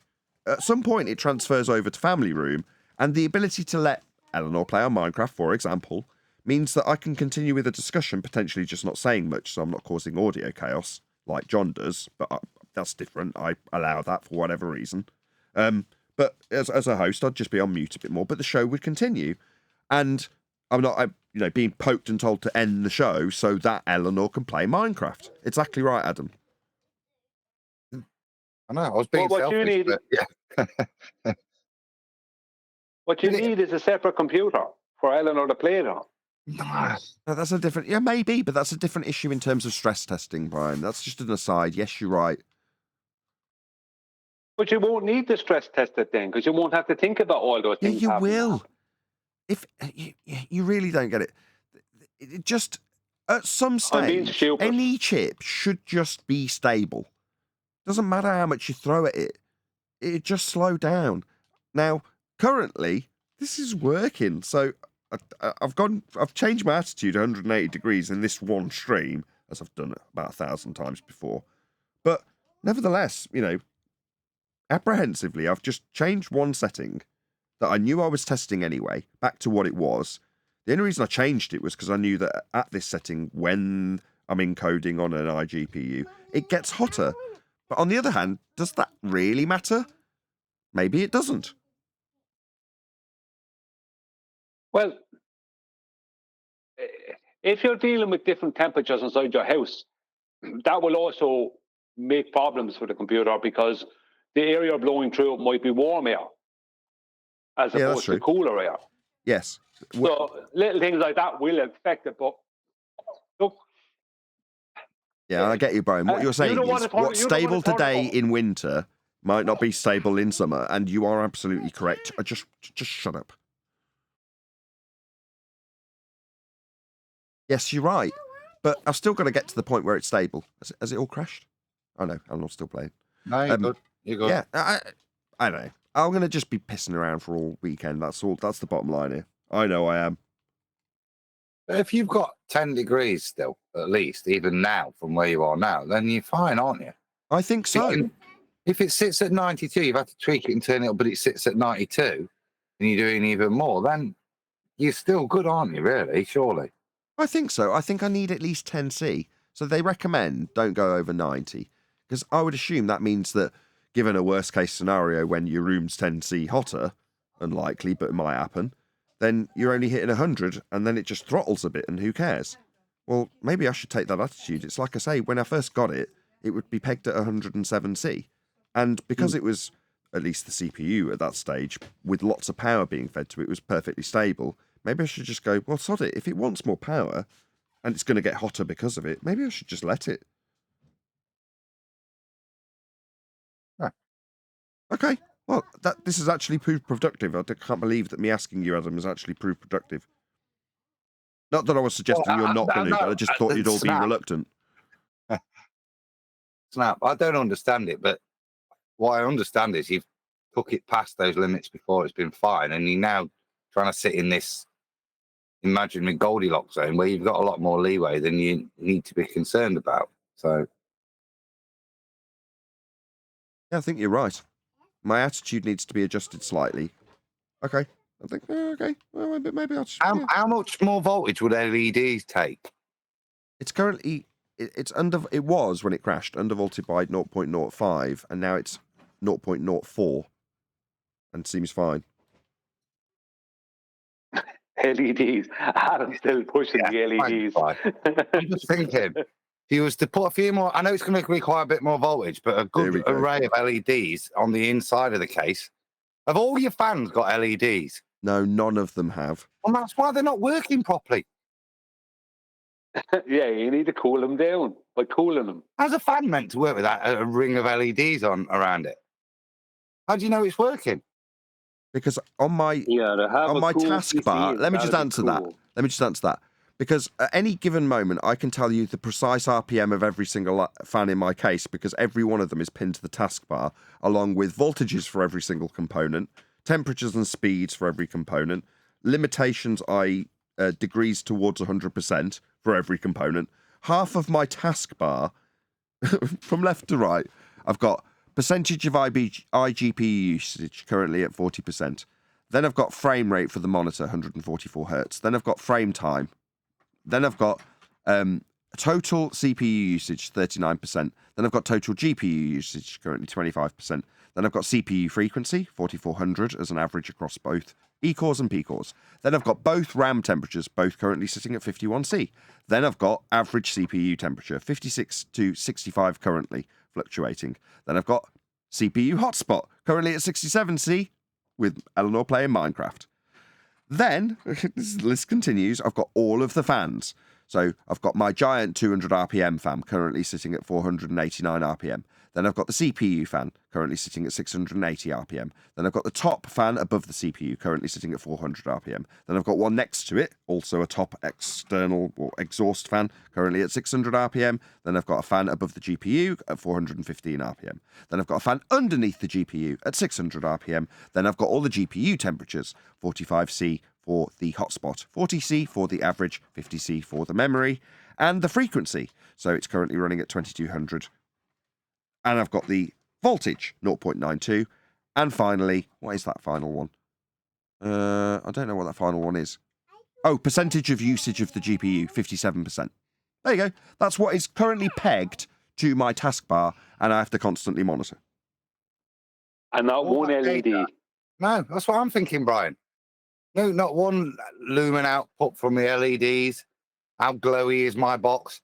It's not going to work, Nathan, if it doesn't glow. It's my only computer knowledge. It does have LEDs inside on the motherboard, which I could turn on. Turn them on. Turn them on. Turn them on. I'm telling you, pulls more power. No, that's how the machine's meant to work with those LEDs. You didn't know what's it's going like. Why are you doing this? This is true. I have actually gone into the BIOS and turned them off. So strictly speaking, at stock, they are on. and you wonder why you got power imbalance. They're meant to glow on the board. Everything's balanced like that. Yeah, So it's like you're a suggesting UFO without spotty lights on it. if I return the LEDs to stock, that would be on. That will solve my power delivery problems. I don't actually have a problem at the moment, by the way. It's now down to 1.8% drop frames. Then technically it might make a problem for you, but you know. I think it will. It'll mean I have to pull more power. Stress it with LEDs. Let's just. It's not. It's going to feel better about itself. That's the point. You're empowering it. Yeah, you know when you were sent to school wearing clothes that you know was only going to get you in trouble, everyone's going to take the piss. You know, or if you go to school wearing good clothes, everyone's going to congratulate you. Everyone's going to admire you. This is like a teaching opportunity, Brian. Eleanor, let's learn a new word. Anthropomorphization. Sorry. Can you say anthropomorphization? Absolutely perfect pronunciation. It is giving human attributes to something that is not living. In this case, Adam's suggesting that my computer would feel better about itself if I put LED lights in it. That's anthropomorphization. Not. And he's right. Technology.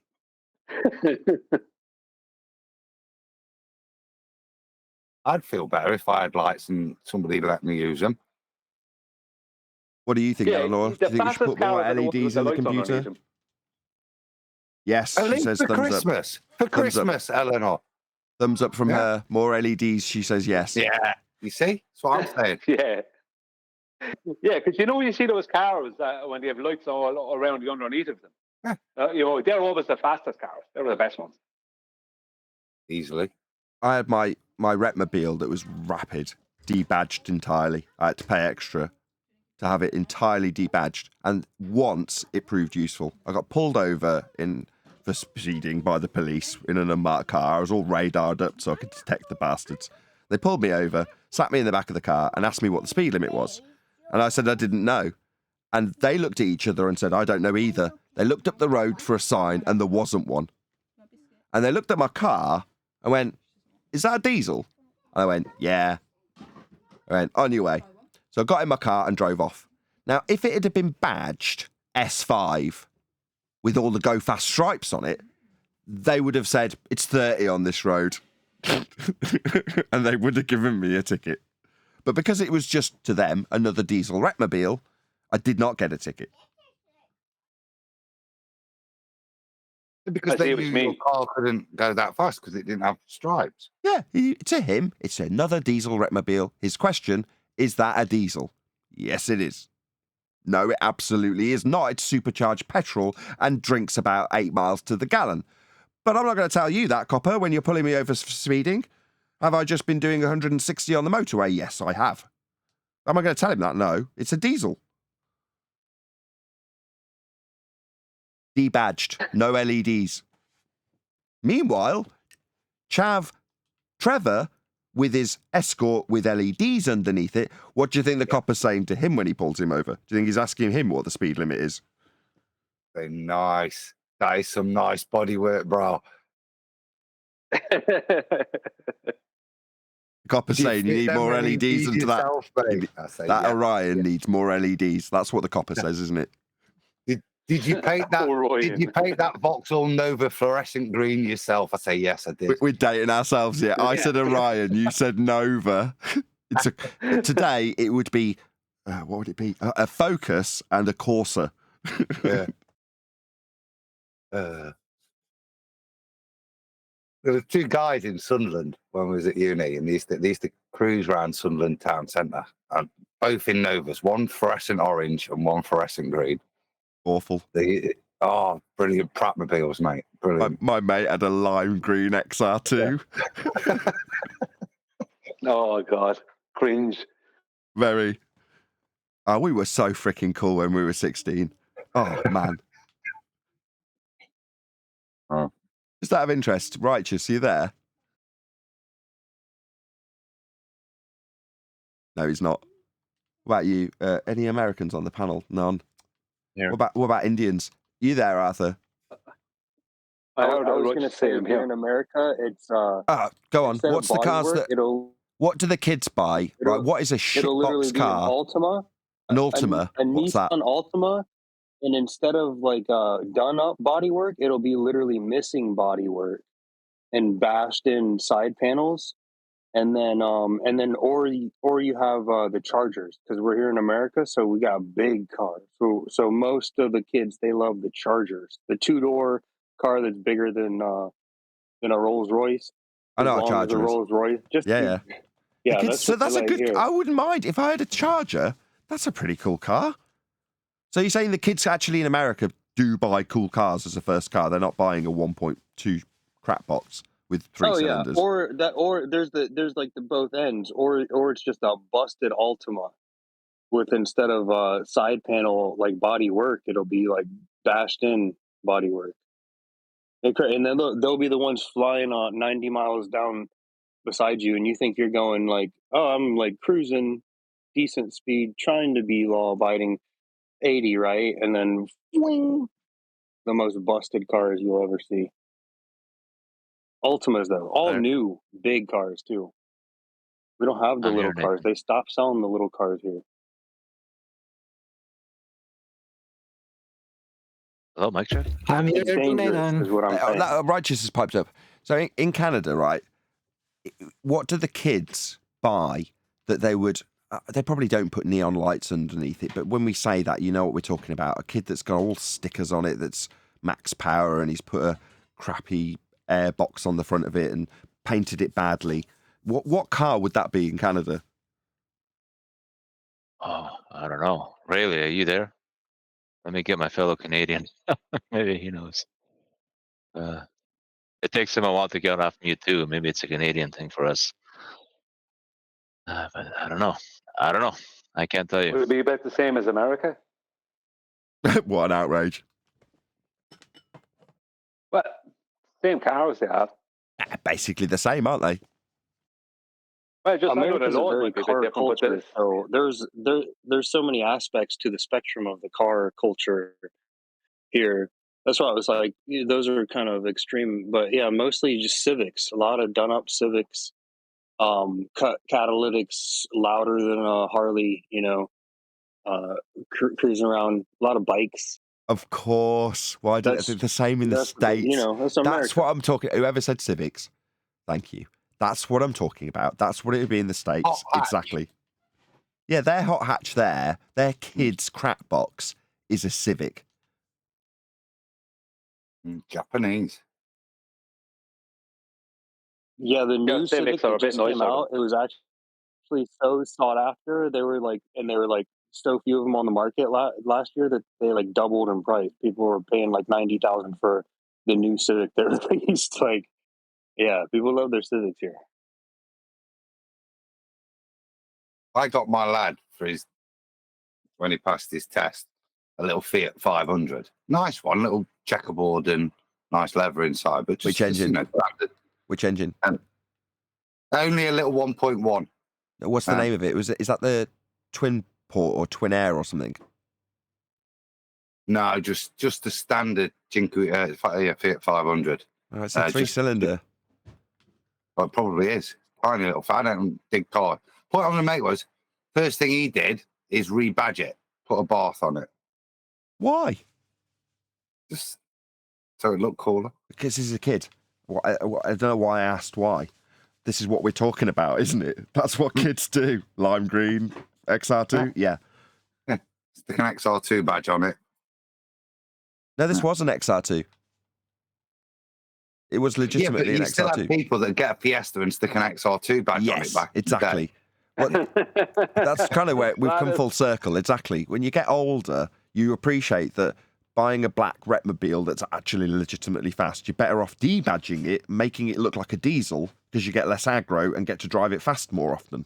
When you're a kid, you get I was about to say you get an Abarth. You get a Fiat 500, and you know damn well that actually a legitimately cool car is a Fiat 500 Abarth, just called a... What do they call it? It is a 500 Abarth, isn't it?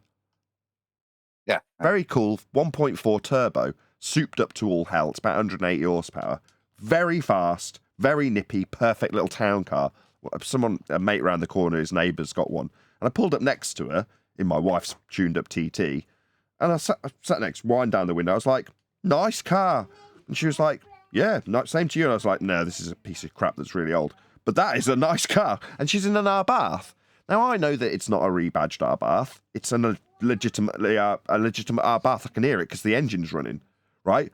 But a kid, right, he wants to do 90 in his 3-cylinder and tell himself he's in an Abarth, right? Why? Well, because he wants to draw attention to himself. Quite the contrary to what I want to be doing if I'm driving fast. But there we go.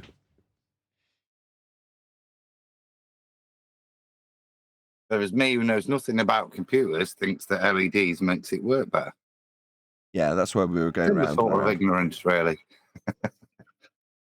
Yeah, I actually do think it genuinely was a router issue with my drop frames, because 1.6 drop frames in an hour, no, longer than an hour. I've been going for an hour and nearly 2 hours. Wow, bloody time flies when you talk about computers, eh? So it's working now then? Hasn't crashed, and it crashed at the 3-hour mark when I ran Minecraft. So, to all intents and purposes, given that my kid's been on Minecraft for about an hour and a half, I could only surmise that this is stable. I just checked how hot it got. Yeah, 90C. That's all anyway, right. I want to know what Indians do. Arf, are you there? Yes. What So is you your guys were country talking right? about you guys were talking about the car culture. So in India, I only have to say one thing, that it doesn't exist. I don't know what you guys talking about, but we don't get cars when we pass tests in our teenage. But yes, there is a little bit of bike culture, and the car culture only exists among the rich here in India, Okay, fair not enough. among the 90-95% of the population. So it's contrasted, but with mopeds and bikes, and the little tow rags are getting bikes and tarting them up and painting them pink. Not exactly pink, but yeah, doing experiments with your bikes. Yeah, so it's the same principle, right? They put fake fairing on their 125 and make it look like a super bike, for example, in India. Is that something that they do? Maybe not. Yes, it is the case.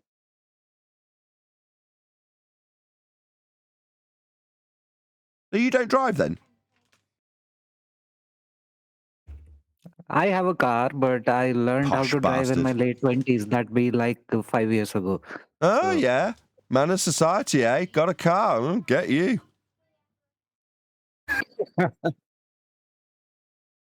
Look down on those peasants, I was going to say, I've seen some cool bikes, like and some photos and stuff from India. Cool customs and transporters, like so small, like mopeds that will transport like 10 people.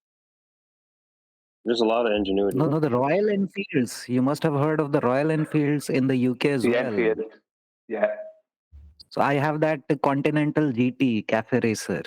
My brother has that, but I have kept it for a few years. It's My friend brought home. 650cc. Yeah. Go ahead, Sorry, Brian. Arthur. I just saying, my friend who travelled through India brought home an Enfield that he bought there, and everyone was trying to buy it off him because nobody here had an Enfield. Everyone liked it. Had this lovely sound out, this kind of putter, this lovely sound out of it. It wasn't a fast bike, but it was just nice. It was a nice sound out of it. This really deep. The Indians, I think, have remake a lot of stuff like Nortons and stuff, didn't they? Did you say like what? as well? I'm sure there's like copies, for want of a better word, because there's no bike industry in the UK anymore. We used to make tons of motorbikes and beautiful bikes. I'm sure there's like Indian replicas now that you get of Nortons and BSAs and things like that. Yes. So there were the Indian companies started making bikes in collaboration with Japanese ones and British ones, but gradually those Japanese companies took off their half, and what we are left with are the Indian counterparts of those same companies, which are really good manufacturers of bike these days, and they are global manufacturers. So our bikes are there in Africa, in Malaysia, Indonesia, all these places, because they are so cheap and they give us so good a mileage.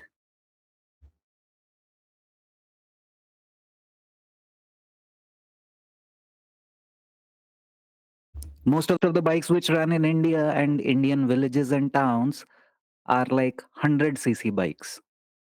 The most efficient ones. They go more than 50 kilometers per liter of petrol.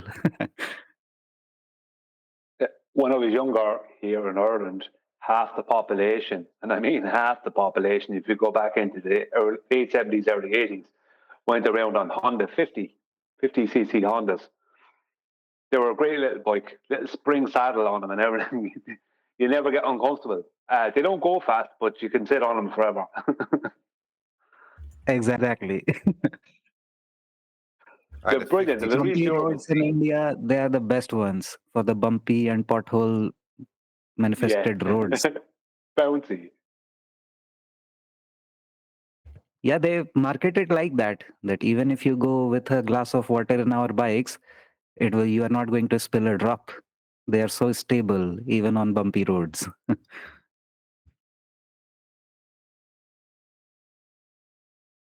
But that's what you want, isn't it? You want comfort. If you want to be traveling, you want comfort, especially if you're dealing with bumpy roads. Comfort is the number one. Yeah, but to damn with those poor Indians, I have a 535cc Continental GT of Royal Enfield. Royal Enfield Continental GT. And that's a really heavy bike and it goes really fast and it gives like 1/3 or 1/4 the mileage of regular bikes in India. But it's fun to ride, really fun.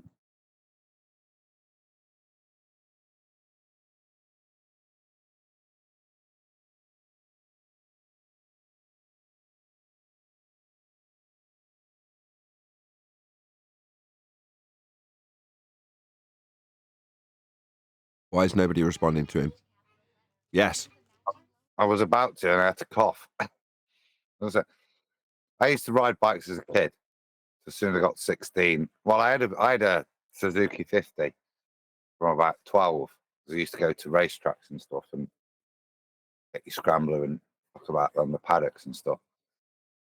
And then I used to drive a moped when I first qualified.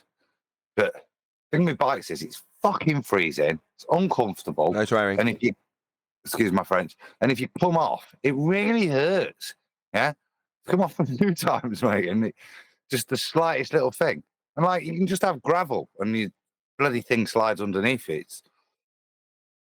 My uncle was a big motorbike racer and stuff. You know what I mean? So I just I don't like them, to be perfectly honest. Do it, you know what I mean? Used to, but the risk and reward's not worth it, mate.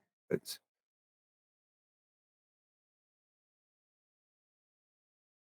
when I was younger, because my mother was from the countryside, and I used to go to her place where she's from and stay there at times. My uncle had a 170 Honda, this big old heavy Honda, really heavy. It was nearly the 3/4 the weight of a Harley. You know what I mean? But it was a 170 Honda, and he used to give it to me to go off driving around on. It was brilliant freedom. I was only a kid, but like 10 or 11. But I'm on this Honda, and I'm off driving down to the beach and all this other stuff. There was so little traffic around at the time. You know what I mean? You run into an odd tractor, and if there was a car or something coming, you'd hear it coming because there isn't the noise of other traffic and the engines at the time. Like a lot of people are driving things like Toyota Lite vans and stuff. But you'd hear them a mile away because they're like tin cans. There's no noise suppression going on. So it was handy. You know, but I had great freedom. He also let me drive this car he had to go off driving around in it as well when I was a kid. Because there was no one around. Everyone was walking, you know, at the time. Hardly anyone was driving.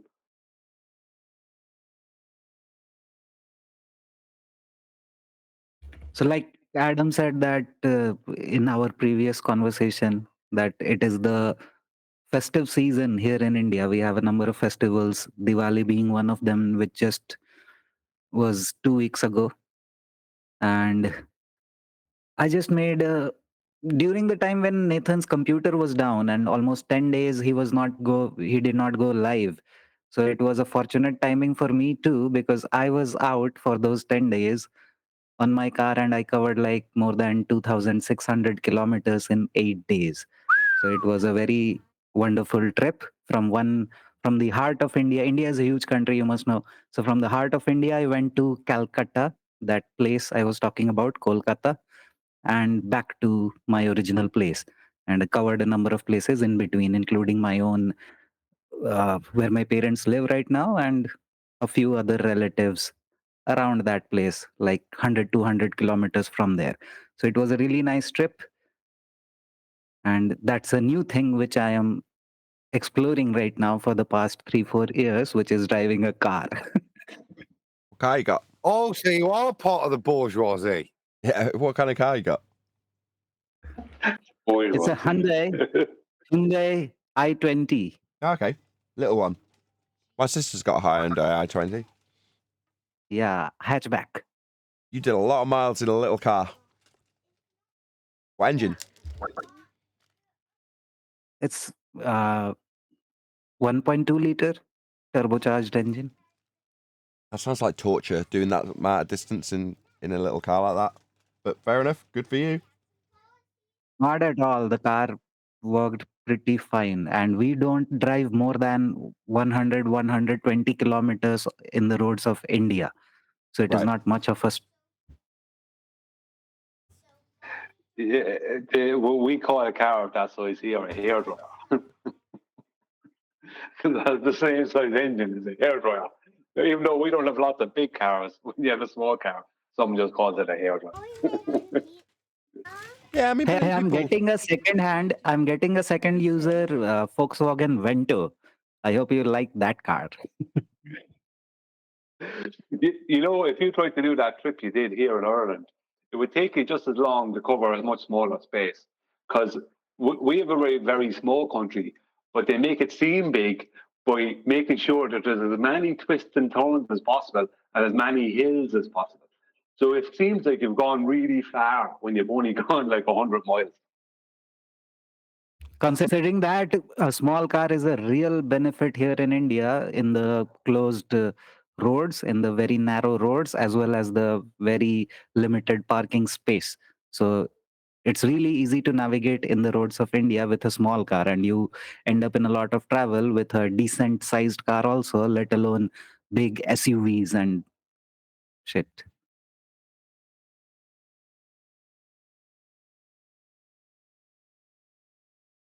Can have just as much fun in a little car going around an island as you can a big. Sometimes even more. Yeah, I agree. I bet your kid's little Fiat is a riot. It's hilarious.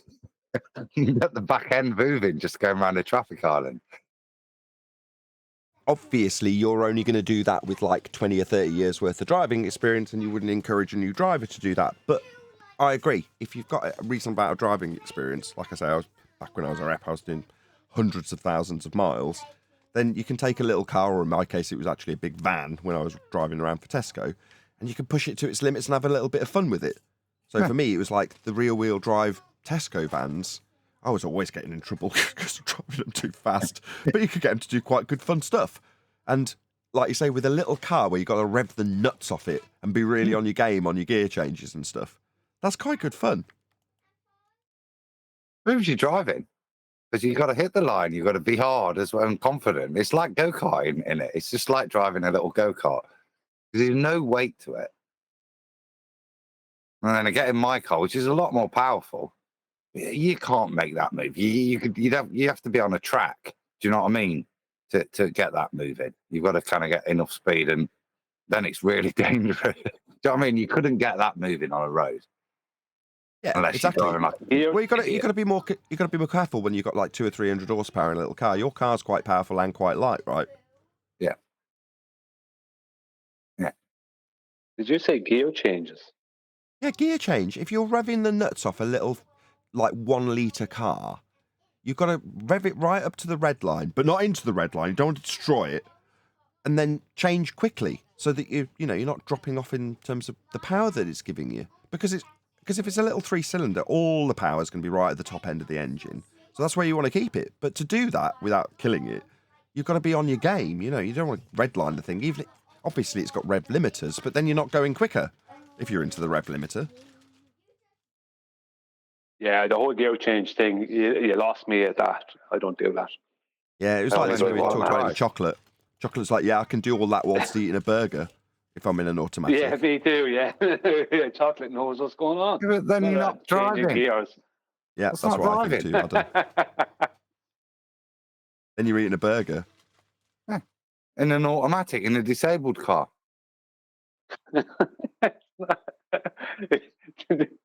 Yeah, I don't know what you don't get about automatics. It's just like, you have that 2 hands free, I don't know. And you're not driving the car. Automatic. It's not you. It's not you doing that, is it? It's not you balancing the clutch. You need a clutch.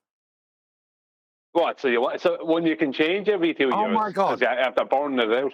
You put an automatic gearbox in Leo's car, right? And you can go half the speed. Yeah.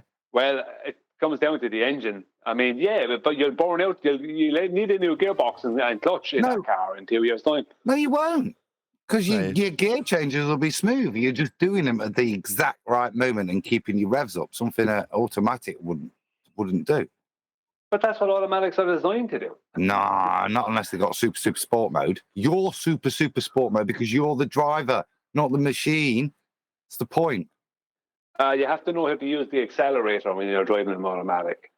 Right? When you use the accelerator, that changes the gear for you. I'm not on about using a nice Audi A8, a souped up automatic gearbox, modern. Yeah, I can't change like that now.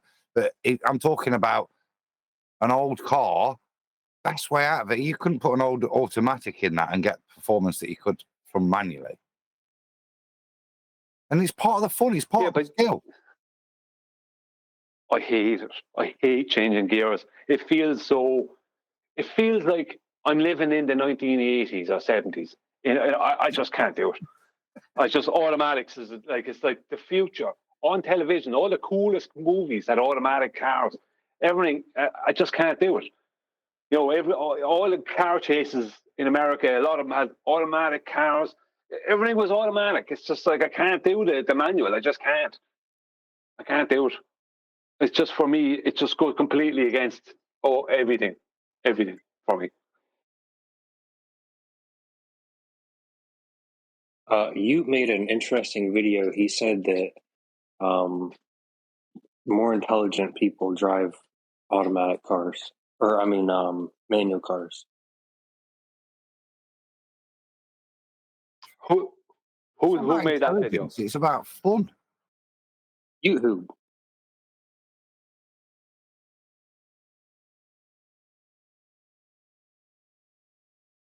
And what kind of car does he drive?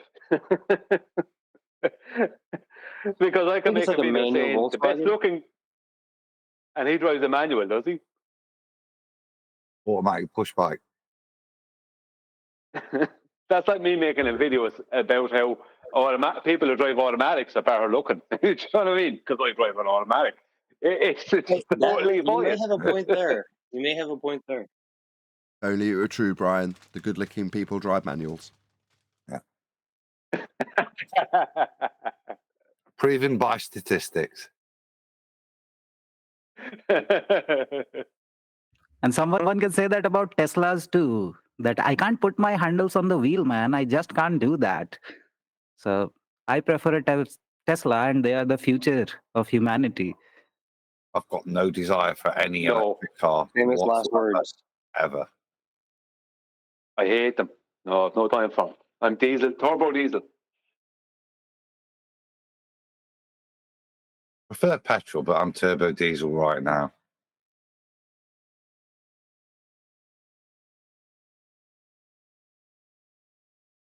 I like the turbo diesel because you don't need to make a load of noise to build up power and speed. Whereas a petrol car, you make a load of noise building up speed. Not a bad thing. Yes, I agree. All these revs.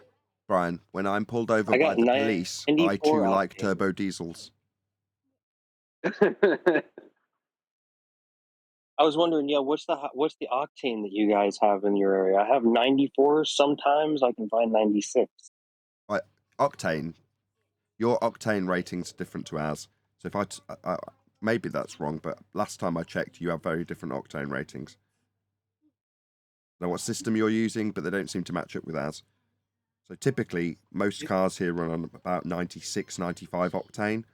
And if it's a performance car, it'll run on 99 octane or 97 octane. But 97 and 99 octane is really common here.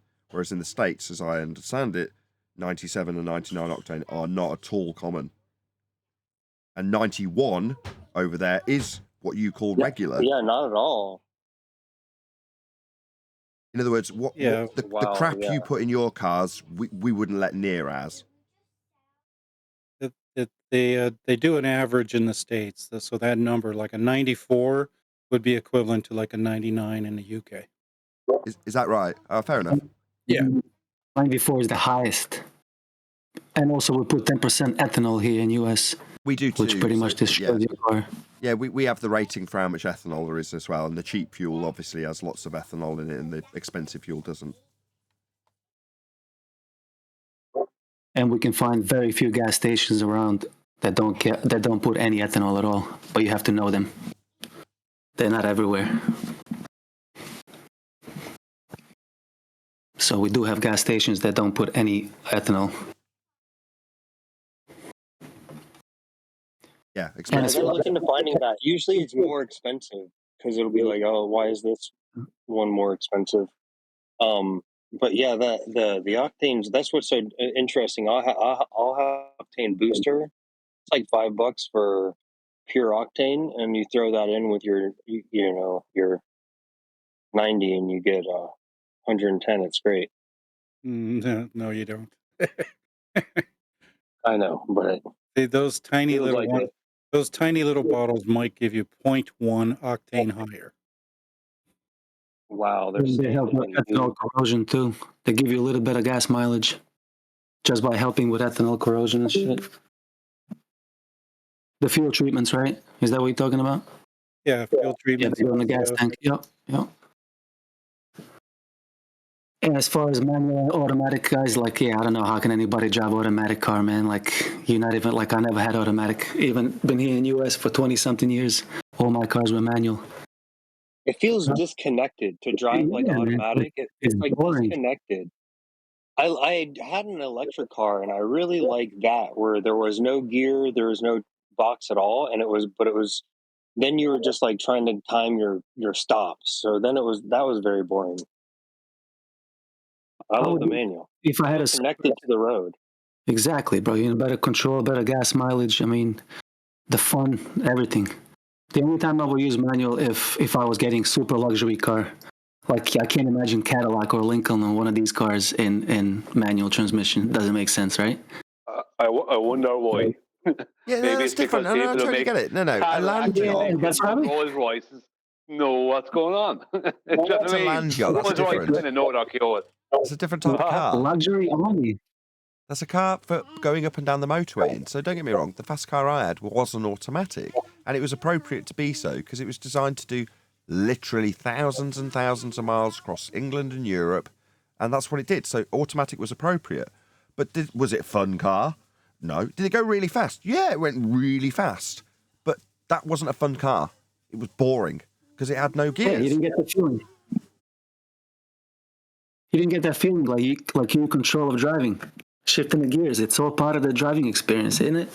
Yeah, I think so. Well, I drove a Golf that had like where you could put it into like sort of it has automatic, but you could put it into like a sort of manual, and you could just knob it up, and it'll go to like 5-speed, I think. Yeah, that's just a myth. It's a myth. And that was fun too. Like that was just like, it's fun, but over time, you're like, yeah, I can see it's like, okay, I'm just delivering goods and services. I don't need certain cases, but most of the time I'm just trying to get to a place I don't even think about using the stick shift.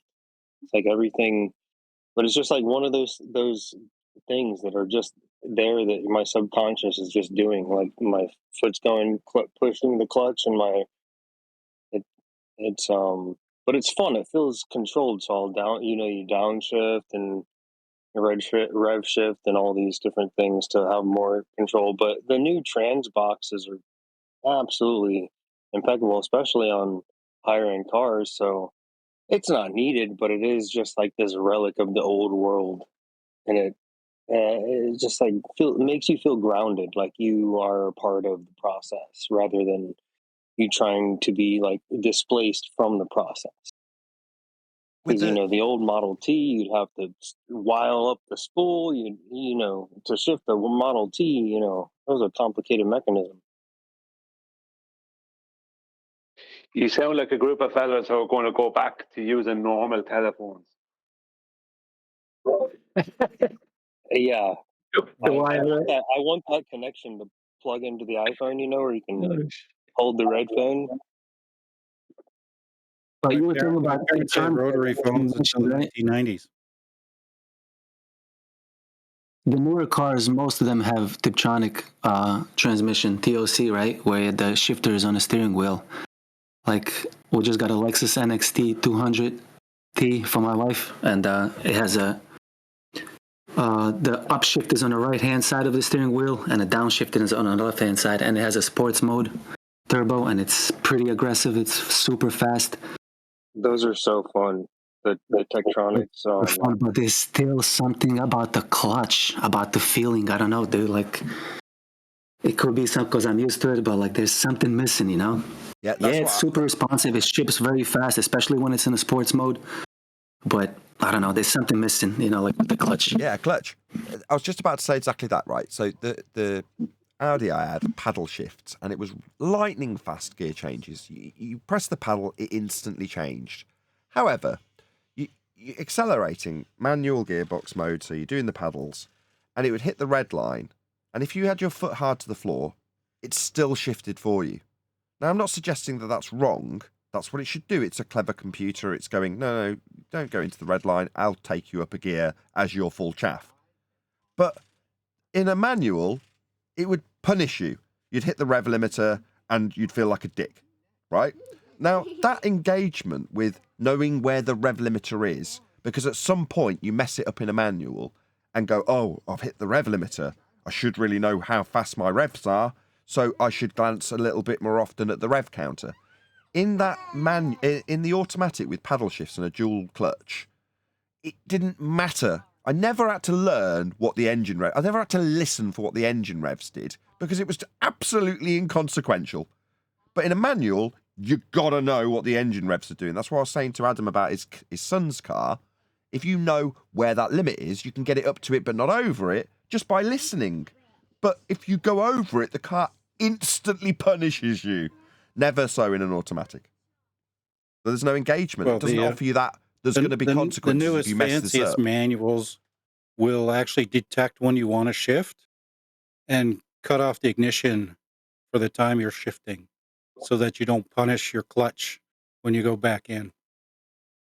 But even the older types of cars, they should all have a cutoff switch. If you go into the red, like, it's not going to allow you to fry your engine. I think it's literally called a cutoff switch. Well, it's going to cut off the gas that the engine is getting, and it's going to go boom, boom, boom. It won't let you keep it in a rev so you can fry your engine. Yeah, you're talking about a rev limiter. But what happens when you're on the rev limiter? You're not increasing your revs. You're not accelerating. You're bouncing off the rev. That's bad. Yeah. Yeah, but that never happens in an automatic, does it? Well, I use the revs in the Audi. In the Audi, it's 2-litre turbo diesel. It's not a sport. It's not an S series or anything. But I use the revs. I know to keep it as close as possible to 200,000 revs. That's the optimum for that car because it's turbo diesel. Because a lot of people burn out their turbos because they're revving it up too high. You keep the revs down. No, the rev's the bit to aim for.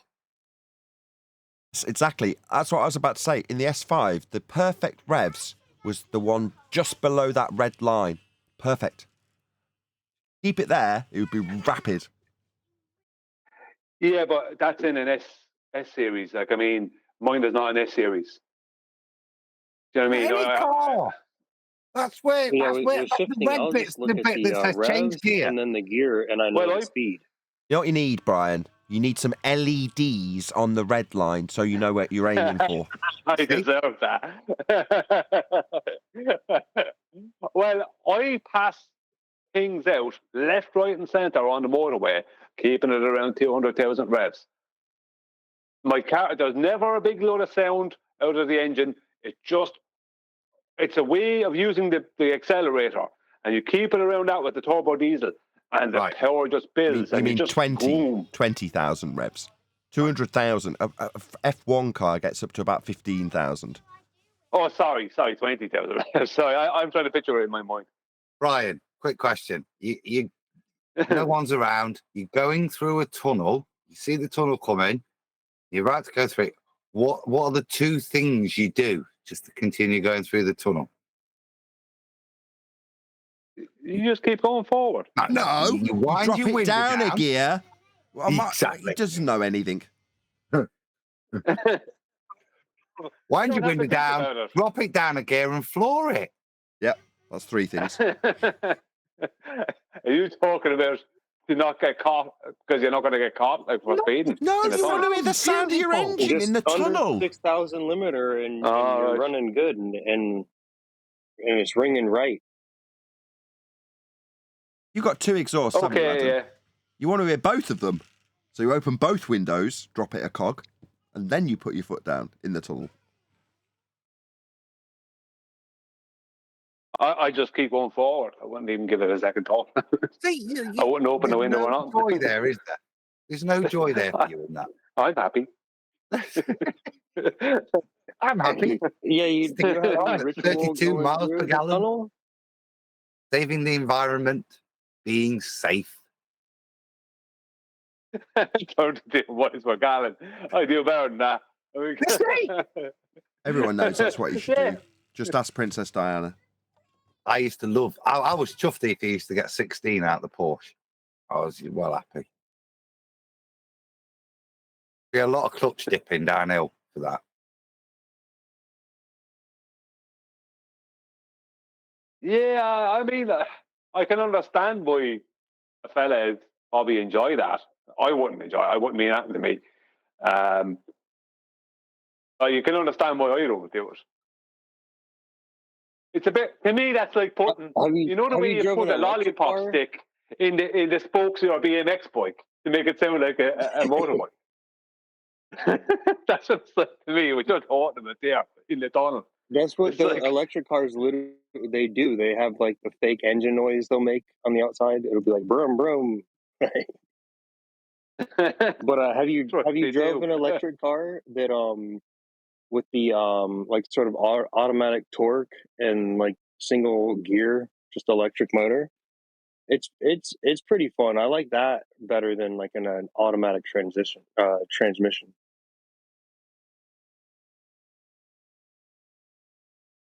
Yeah, I like to just not have to think about all those things. Just press onto the accelerator, use the accelerator and the brake. Not have to deal with gears. Just steering, accelerator, brake. You know what I mean? Just that fine art there. Just get that right. You don't need all this other stuff. You know, I don't know if you want to do that learning stuff through to brake tunnels. good is cost effective. Got to know how to use the brakes.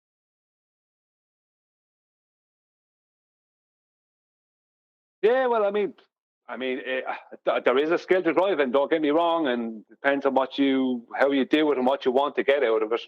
I just know that how I do it is the way for me, the way forward, as far as I'm concerned. But what can you do? Nice. Each their own. You're not wrong. I don't know why America has not met turbo diesels yet. I just don't get it.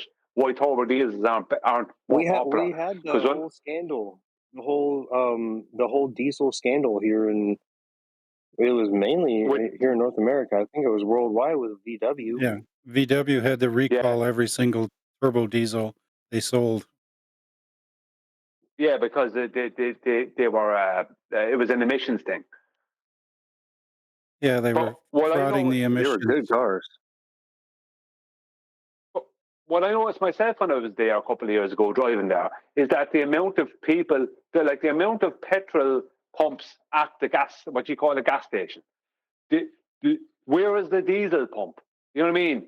It's like that told me how many people are purely driving petrol when turbo diesel is like, as far as I'm concerned, anyone I know that went from petrol to turbo diesel never went back. Anyone I know that started driving a turbo diesel. My friend was a total petrol. Got his first turbo diesel. He said, I'm never going back. Because of the power you build with the torque. With the turbo diesel, it just feels like, I don't know how to describe it. It feels like you're being pushed from behind or something, as opposed to being pulled along by the petrol. I don't know, I just much prefer turbo diesels. And of course, automatics. Oh my God. I had to put that in.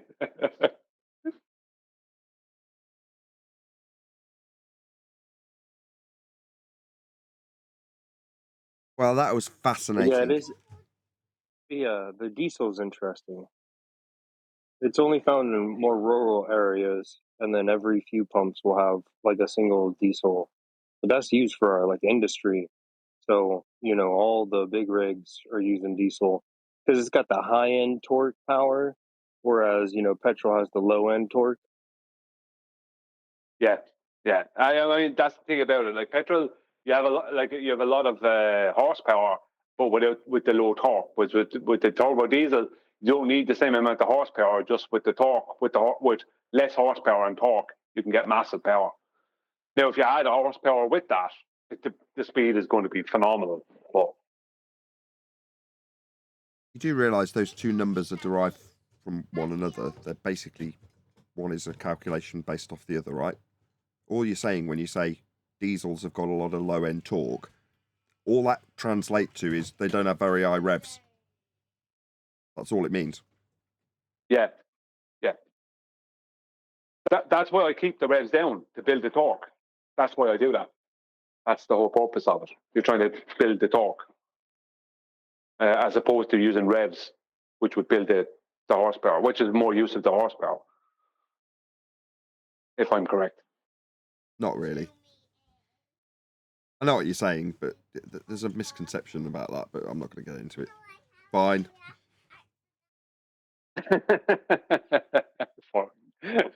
Yeah, get into it, Nathan. I didn't want to have to do this. There's a misconception that the turbo diesels are good. They're definitely not. Yeah, a bit like the misconception that automatics are good. Exactly. That is. It's a compromise. Like an automatic. They're very efficient.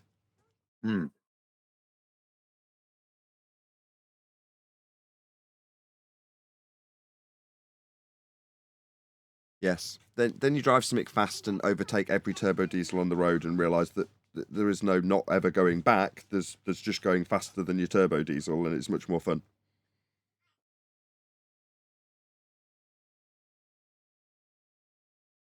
I've got a turbo diesel now. Yeah. Because it was the actual faster spec in my car. Strangely. Oh, what a prick. Way to ruin everybody's fun, Adam. But I'm going to qualify it.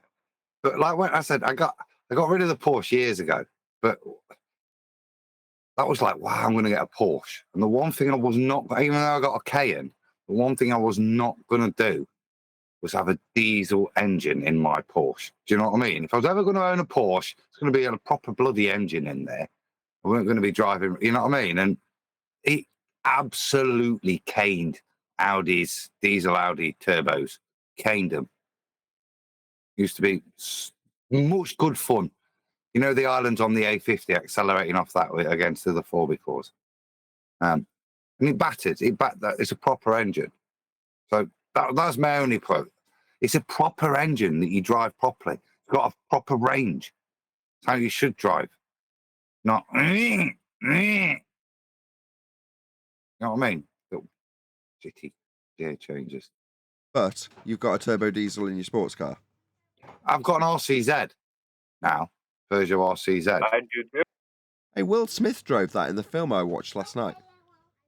Oh, it's beautiful, mate. It's a beautiful car, but the nicest and one I could find was the turbo diesel. That was the fastest that I could get hold of unless you can just pay special money, but I weren't doing that.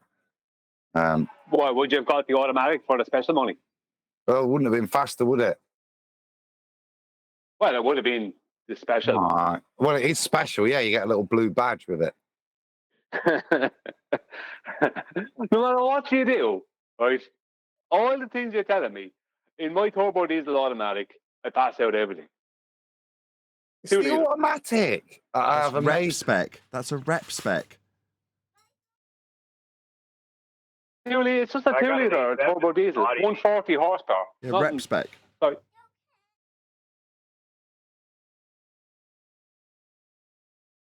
It's an Audi A4 all day long, isn't it? You know what I mean? It's just boring. There's nothing wrong with it. It's just boring. My Audi A7 diesel has 408 torque to the wheels. Nothing boring about that. That sounds much more like it. And 1,100 kilometers in the tank.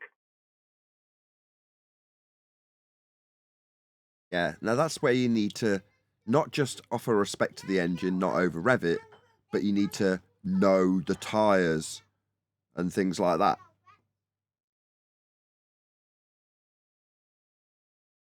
I actually own 3 diesels, all Volkswagens, just because they have that diesel scandal. They got extended 10-year warranty. I'm still under warranty from 2015 in my cars.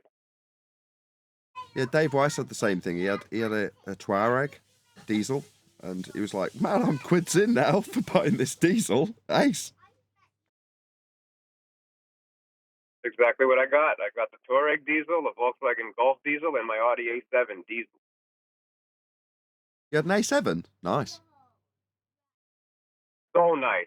Oh my God. I couldn't tell you how nice it is to have that car.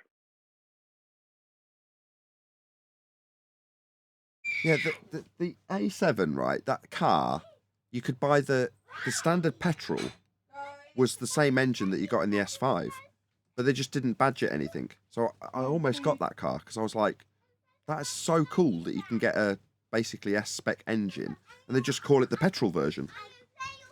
So the standard A7 was a 3-litre supercharged petrol, and it was like rapid. It was like 300 plus horsepower.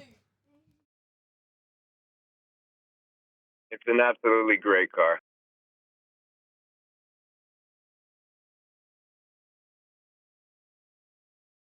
Actually, my Audis and my V-dubs are the only cars I found where I can actually, it has an RCA input, so I can plug in almost any device I want, especially if I get the HDMI to RCA converter. I can watch all kinds of Netflix and everything on my stock screen.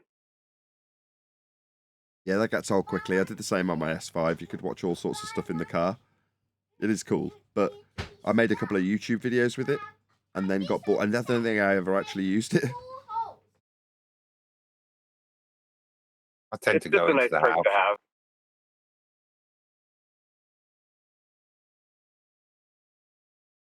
Yeah, Nathan, your tech videos are pretty cool. Like, especially the one you did, even troubleshooting the computer. I think you just made it members only, but that was cool. You should get like that tech. Those sort of tech videos should be out there. Like your experience, like with these technologies, like it's great. Like I love your videos you do with that. You do a great job. Oh, thanks. I'm absolutely amazed to hear it. Me sitting going, I wonder if 1.4 volts will, pretty much like I was discussing with Adam earlier. Very few people appreciate that. Even me, I don't even appreciate it. But thank you. Yeah, I'd appreciate it. You know, we just had no problems in life, but you know, it's good to see people troubleshooting. So, especially tech. So, I think that's like something you should put out. You shouldn't make it just Yeah, you should have a tech channel or something. Yeah, it isn't my skill set, but one of the reasons I did it wasn't necessarily to be good at showing off that I can troubleshoot my tech. Yeah, son? Oh, my dinner's ready. Right, I might have to round out this stream, gentlemen. Shout the same. So food's ready. The reason I did it was to humanise me, because obviously, if you just see me doing debates, you don't appreciate the endless effort that goes into other things that revolve around just making that happen. So that's the reason I did it. But I'm going to actually thank you and thank my audience. So with that, I'm going to say a huge, massive, enormous thank you to both Discord and G+ panels for making today's members-only live stream possible. And of course, a massive thank you to all of you members watching, liking, commenting and sharing and subscribing and joining as a member in the first place and all that good stuff. I've been Nathan Oakley and I'll see you all in the next video.